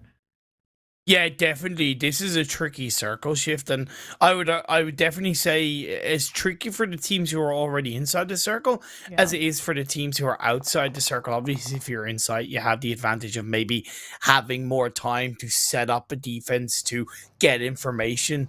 But once again, it's still not easy. 4K, like I said, one of the teams coming in a bit later to the edge of the circle are close, pretty much inside that northeastern edge, but they have the side of the only one right in front of them. The only one. They have a nice kind of 2-2 split as they see the 4K finally just coming in just on the edge of the circle. So I think it's going to end up being kind of a drawn out fight because they're all within and they have kind of a lot of ridgelines between them. So it's not quite so easy to get a knock and then everyone push because it's going to take time to get all the way there. And what RTG is doing here, Road to Glory, trying to find one way in, but it looks like going to be nipped in the bud by POWR as they're put down to only 3. They need to change their name from Road to Glory to Road to First Super Weekend because that's the current path they're on, right? That's what they're traveling through and isn't looking good as they lose a player. I would argue they didn't need to reposition from where they were, right? They didn't need to kind of worry about moving too far because they're already inside the circle and they could focus on what was on their backs. But either way, they decided to move and they're going to get somewhat punished for it. Rad are going to make a move to try and find a position on the northern edge of the circle, but CONQUEROR are already there. So that is not, so is Delhap, so it's just Munir and I believe one other player across the road down on the dip that's alive for the side of Rad. Munir's at least able to trade for the time being, picking up the knock onto Rio, but Rio's gonna get dropped once again. It's a 2-piece for Munir. He's running out of time. He can't even get a first aid off. Maybe jump into the passenger seat to try and hide yourself. We saw that 9,000 IQ players. Kylo stepped up to the fold. A former player, Twisted Minds, get the knock onto Riva. Our Rad gonna pull out a miracle play and get the 2v4 onto the side of CONQUEROR. Just one player left on Caliga with the mini 14. Pushes Kato down, but not a knock, not a drop. Kato's still alive.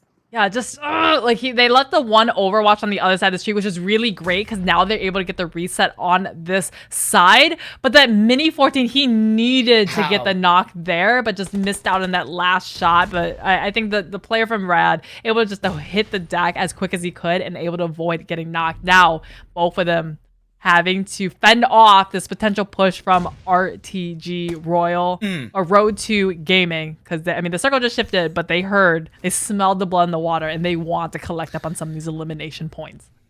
They have to get involved with this third party. Eliminations are the name of the game. This is phase 4 chickens. It doesn't get any easier making it into the edge of the circle. Vault will find the knock onto one of the Rad players, looking for another as Delhap goes down to the blue zone. Caliga is the final player left up. Vault does get the confirmation onto the second CONQUEROR player left alive in this game. What a turnaround by Rad all the same though. The resilience from Munir to get the 2-piece and to just help his team keep this game alive is individually incredible. Will Road to Glory, like you said, need to get down and dirty. Blue Zone's going to start closing in, Monica. Yeah, this is pretty terrifying for Rad because they were all kind of clumped up 3 together in that little divot. And Volt, I think if he went out just a little bit wider, he may have been able to find the angles here. But Volt is doing a really good job of keeping Rad on the downhill slope, taking away their resources, those vehicles, and not giving them any easy way to rotate. So even though Road to Glory is losing the time to rotate, they're collecting up on these eliminations. He just find another, and it's going to be one player from Rad still up on his feet in the distance, and it's looking very dire for them now. 2 eliminations and counting, looking to pick up their third and finish the team off that's from behind. They are running out of time. Like I said, the blue zone in phase 4 is getting closer to their location. It's going to run out of time to make it into the edge of the circle, going to make it more difficult. So the quicker you make this push, the quicker you finish off Rad, the technically easier it is or more time you have. But they're alternatively going to forget about that. Maybe it's a bit of a bait. So that is running out of heals in his own right. He only has 4 bandages. Might be able to loot up his teammate to pick up a first aid, but I say that is that one and done, and down he goes, and Road to Glory can find a position in the circle. Yeah, they're going to be bottom of the leaderboards going out, and I think 15th position. And as that was happening, CONQUEROR used that time to just get the heck out of Dodge. We see the only one finding the side here with, I think that was 4K. Yeah, we saw them go out first in the match, but it was just, I mean, 4K, I would have said they were like a cat with 9 lives, but here, I guess they were on their last live because they got taken out a little bit too early by the only one. That engagement had been going on for a while as well. Yeah. We move on over to the engagement between YALLA and 90th minute. 90th minute, I believe, down to just one player, it certainly looks like. Yeah, it is just Emad on his own, and a nade goes in his direction. He has to try and pull a first aid off. A lot of smokes as well to try and at least cover a bit of vision, as Safe is going to get back up on his feet and keep YALLA up as a 3-person team. 4 eliminations and counting for YALLA. So it's been a strong, aggressive game. And if they can pick up a 5th and get a little bit of control on the southern edge of the circle, it will allow them focus more heavily onto the side of Twisted Minds. Twisted Minds are just kind of lingering in the distance, I think. So keeping, you know, one eye on the map and one eye on this fight. YALLA quickly putting that med kit up as they do dearly want to clean this one up. They know he's somewhere in the smokes, right? Just a dead giveaway that somebody here, some mouse in the sewer is still hiding down here at Emad. I think did they just miss him? I think they just missed him. Maybe just saw his head. And okay, there you go. Just peeked. I think why did he crawl so far out of the smoke though? It was dissipating. It was dissipating, and he really nothing more he could really do at that moment. There's Road to Glory getting down and dirty once again. 7 elimination points and counting for Road to Glory into the top 11. At the moment, that will put them on at least 45 points, and I can confidently say Road to Glory have booked their ticket, booked their spot, have gotten in to the first Super Weekend. There's still more than they can do, but so far, they've done so much. The top teams in the lobby are all out. That's NIGMA Gaming, that's Rad, that's CONQUEROR. They've already, you know, kick the can, and this is going to open up the pathways for these kind of teams towards the bottom, like Road to Glory, like some, you know, some of the other ones down below, VISTA, that need to get a couple more points to get higher. So this could be there. This is a golden opportunity, right? Versus if you had like the previous Miramar game where NIGMA Galaxy was just farming eliminations, right? 20 eliminations and taking those points away from them. This is their opportunity now to kind of level the playing field and try to get those points back. I said OOREDOO only need around 2 to 3 points to comfortably see them into the first Super Weekend, coming into this game in a total of 40, right? They're already into the top 11. That's a minimum of 1 placement point, and they picked up 2 eliminations. That is 3, so they should be pretty good in that regard. Triple Esports down to a duo, but they do get to drop onto one of the Twisted Minds players a little bit further into the edge of the circle, and they'll make it. But when Ragnarok is covering the edge of play, it's going to be so challenging for Triple Esports. This is phase 5. That blue zone moniker is so difficult to contend with. It's just, you know, not quite a tickle, but more like a slap in the face, the blue zone. And this time, Triple D, I mean, they need, what, they needed, like, I think 7 points or something to try to attempt to qualify. And to lose 2 players already, this is going to be putting them in that kind of passive stage, just kind of crawling, edging their way in and not being able to really take on those 4v4 team fights to rack up those points and find the good position. So they're just playing really at the mercy of the circle and of all the other teams around them. On the flip side, VISTA right next to them have all 4 up. This would be the nightmare of NIGMA Galaxy if VISTA were able to continue to get these points and take their, you know, team into the Super Weekends and keep playing spoiler to them.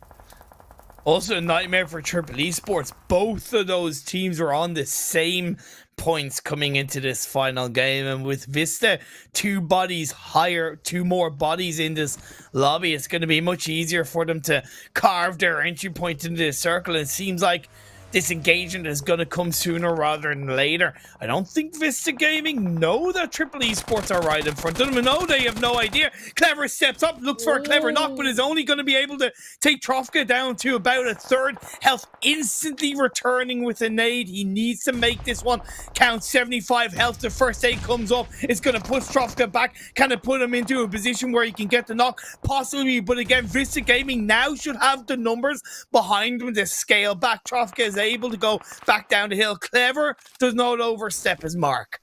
I think that was good for Vista to kind of come down the mountainside. Knew there was one here. He doesn't want to take the solo fight where the rest of his team doesn't have any sort of supporting angle onto them. Now they've come up. Now they have the confidence to try to push up onto here and maybe clear out, because all those layers, you do not want to have a team higher up than you. And Triple Esports is going to stay on back, as now Vista is taking a ton of shots from OT, OOREDOO Thunders. As you know, the prey becomes the predator and the predator becomes the prey in the situation. It just keeps flipping on back and forth. There you go. Nice one by Sunrise. Gets a drop. Osama is one of 2 players left up, I believe, with Smoker, if I'm not mistaken. Dino wraps around the corner. Is going to get dropped by Hamco. Nice push by OOREDOO Thunders, or defense, should I say, and it's just going, all hell is breaking loose, and this is great for Triple Esports, because all they need to do, Monica, is just stand back and watch the madness unfold around them as Hamco is going to shut Vista Gaming down and probably push them out of the first Super Weekend. Evo Station is the only player left alive, and that's exactly what Triple Esports want to see. OOREDOO Thunder in their own right, not looking too hot and heavy, but should be able to get back up as a full squad. I know this was handed to Triple Esports, but they were feeling a little bit of pressure, thinking that Vista would push up onto them, but it was OOREDOO Thunder to really bring them on down, but they're going to change their sights onto them as well. The only one now taken out of the lobby, only 8 teams left alive. Triple Esports needs to play on a lot of defense here. They have the circle, they can play a little quiet here, but hope that OOREDOO Thunder doesn't come any closer. Oh, what a spray from the player of OOREDOO Thunder. But as the circle encapsulating closes in, teams all around them are going to get closer together. You can see every single one of the remaining 8 teams were on the edge of the phase 6 circle. YALLA go down. It shifts down south. It's in the favor of Triple Esports, but unless they can get themselves up as a duo, it's not looking too good, because OOREDOO Thunder are on a tear and they're going to look to add the lightning on top of the Thunder, but the last player of Vista Gaming gets a knock, lays a trap, and sends them swinging down. OOREDOO Thunder are whittled down to a trio, and once again, Triple Esports are given a chance to survive as Vista Gaming go down. I think Triple Esports is the new 4K, just such high survivability, just staying up on top, allowing the other teams to kind of focus up onto each other. Is now Clever focusing on to one of the players of OOREDOO Thunders, almost got the knock, and I think he just was able to get it out. So now OOREDOO Thunder went from 4 down to 2. What a fall from grace. And more important, teams have crumbled down. We're suddenly left with our top 5. Yeah. This is a hell of a decent amount of placement points alone for Triple Esports. Never mind the fact that they have gotten themselves a few elimination points across the board as Humam makes it in from NASR, but it's going to get instantly turned upon.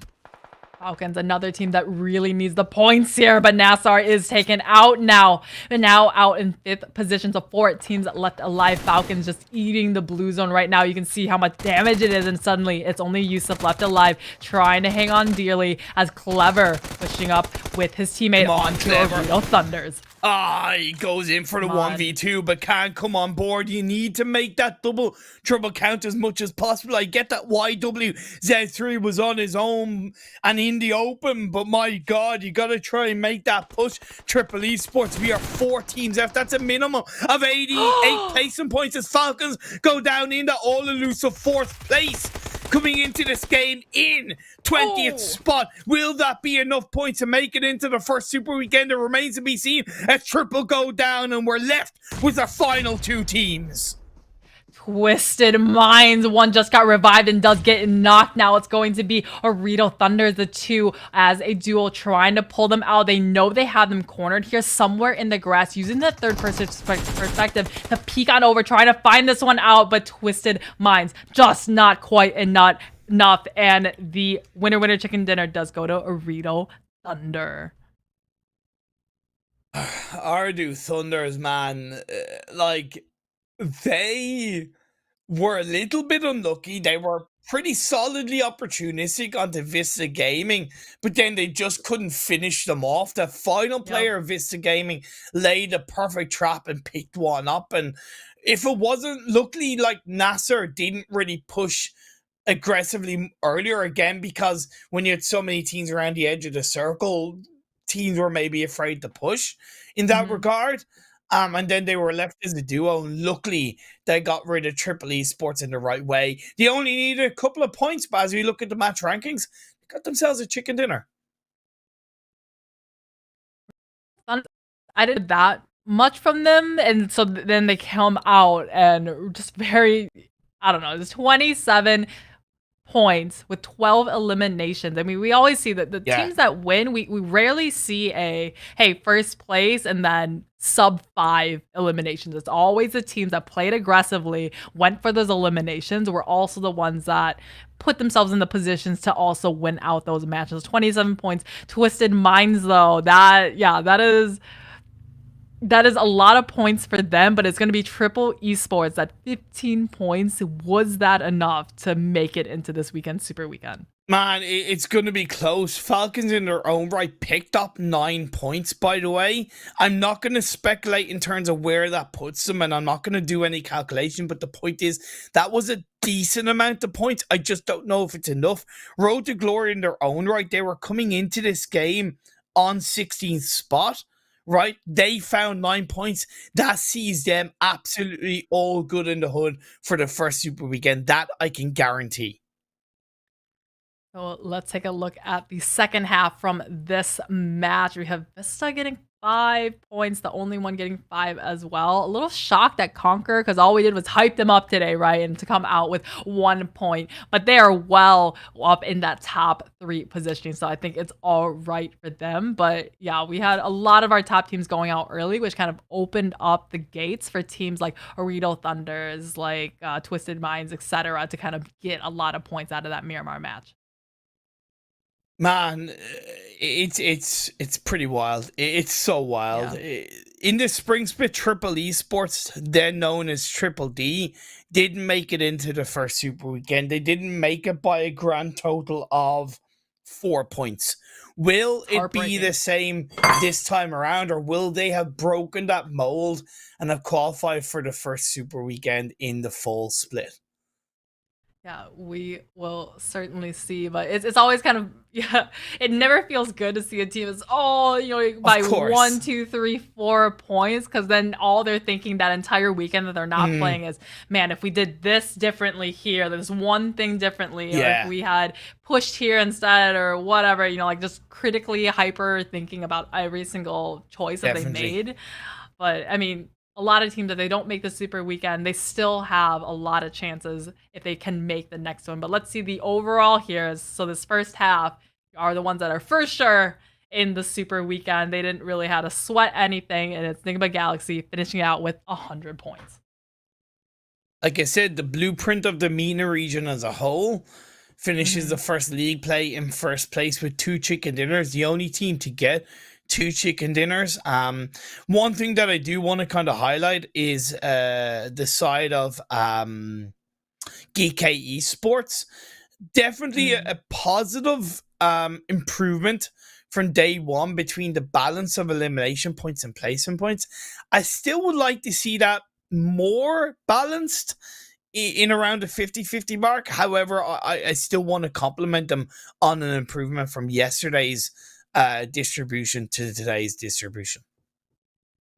Yeah, just great stuff from them. OOREDOO Thunders with that last chicken dinner really securing themselves up in that top 8 positioning too. So all these teams, we'll see them in Super Weekend. Let's go ahead and see the second second page out of the 3 pages. But this is going to be the 9th through 16th. So Triple Esports was indeed able to qualify into the first Super Weekend after spending all of day 1 with only, what, 9 points is what they finished out with? Yeah. Wow. 9 points. So they got 39 points in 4 games today. That's nearly 10 points per game, just under 10 points per game for Triple Esports. What a turnaround, and genuinely a lot of respect to them for that. Was it the prettiest way for them to make it in? Was it the most confident way for them to make it in? No, they still have, let's be fair, they have a lot of improvement to do. Just like I would arguably say the bottom 6 per se, right? But in terms of digging your heels in and getting the results needed and going from where they were to where they finished, that deserves a lot of credit. Yeah, and a lot of credit goes to 4K. They just barely made it in, but I mean, just time and time again, just surviving when I thought they couldn't do it, right? So this will be the top 16 going into this weekend, Super Weekend. You'll see this Thursday, Friday, and Saturday. Let's see the teams that did not, unfortunately, qualify. Maybe Team Falcons, Curd 12, SKYROCKET, and VISTA Gaming. So, I mean, NIGMA Galaxy happy to see VISTA Gaming all the way down here, but some of their teams, like I think we were low-key rooting for Curd 12. We saw some great stuff from them, but they just weren't quite able to make it. No, they not only left it too late, but again, the fact that they didn't have that last game to in any way make a difference, of course, massively helped it. The big surprise for me is Team Falcons not making it into the first Super Weekend. I know it was only by 5 points, but yeah, that's a big surprise for me. And one observation between the first league week of the spring split and the first league week of the fall split, the cutoff point is kind of noticeably higher. When I kind of gave that 35 to 45 cutoff point, I really wasn't expecting to be on the highest point of it. So genuinely credit to all the teams, because it seems like the standard is pretty damn high across the board. So yeah, well done for that kind of cutoff point being raised. Well, if you want to dress like a pro and be like the pros, check out in-game the Grizzly Bear card collection. This is totally new in-game, comes out June 23rd in a couple days up into July 6th. So this is going to be join the card collection draw and win outfits as a chance to actually get all the pieces of an item in one go. So check that out. Definitely super cool outfit. I'm sure we're going to see a lot of the pros wearing it coming soon. Yeah, definitely, of course. Look good, slay good, perform in game and look good in game at the same time. Top 16 teams, we've seen them book their spot into the first Super Weekend. Now it's where they need to step up, right? Take the days break, Monica. You know, get a lot of practice in, put your scrims in, do your VOD review, whatever it takes to prepare for the first Super Weekend.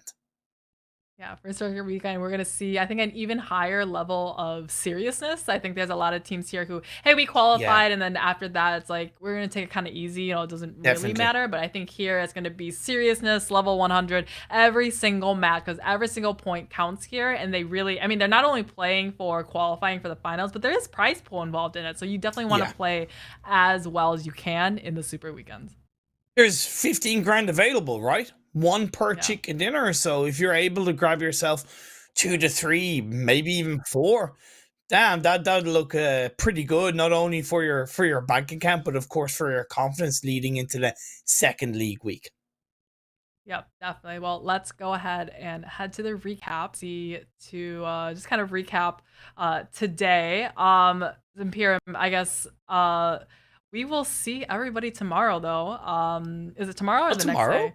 Tuesday. Two days from now. It's like Tuesday. He was like 1 day away, and I was like, I'm ready for the action, Imperium. I was like, let's go. Let's move it up a day. But we'll see you in 2 days, this Thursday, same time, same place, to bring you the first day of Super Weekend.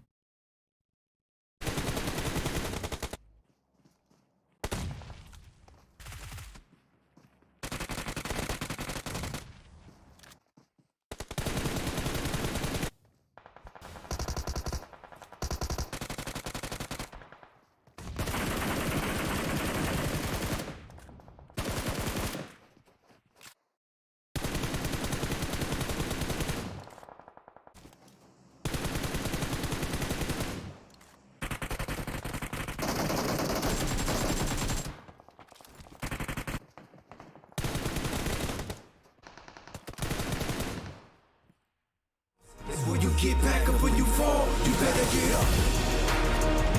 You gotta get up. You gotta get up. I need you to get up. Get up.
Trending with the cool kids. I wear it if the shoe fits, yeah.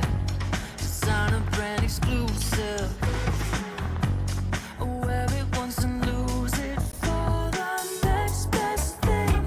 One quick slip and get out of frame. No one really seems to care though.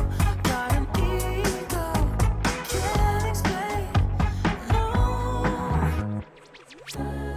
Icy boy with diamonds on my frozen soul. Spending all my money on expensive clothes. What's it take to get me on the radio? Slow down for me, goddamn, slow down for me. Icy boy, I'm an icy boy. Icy boy.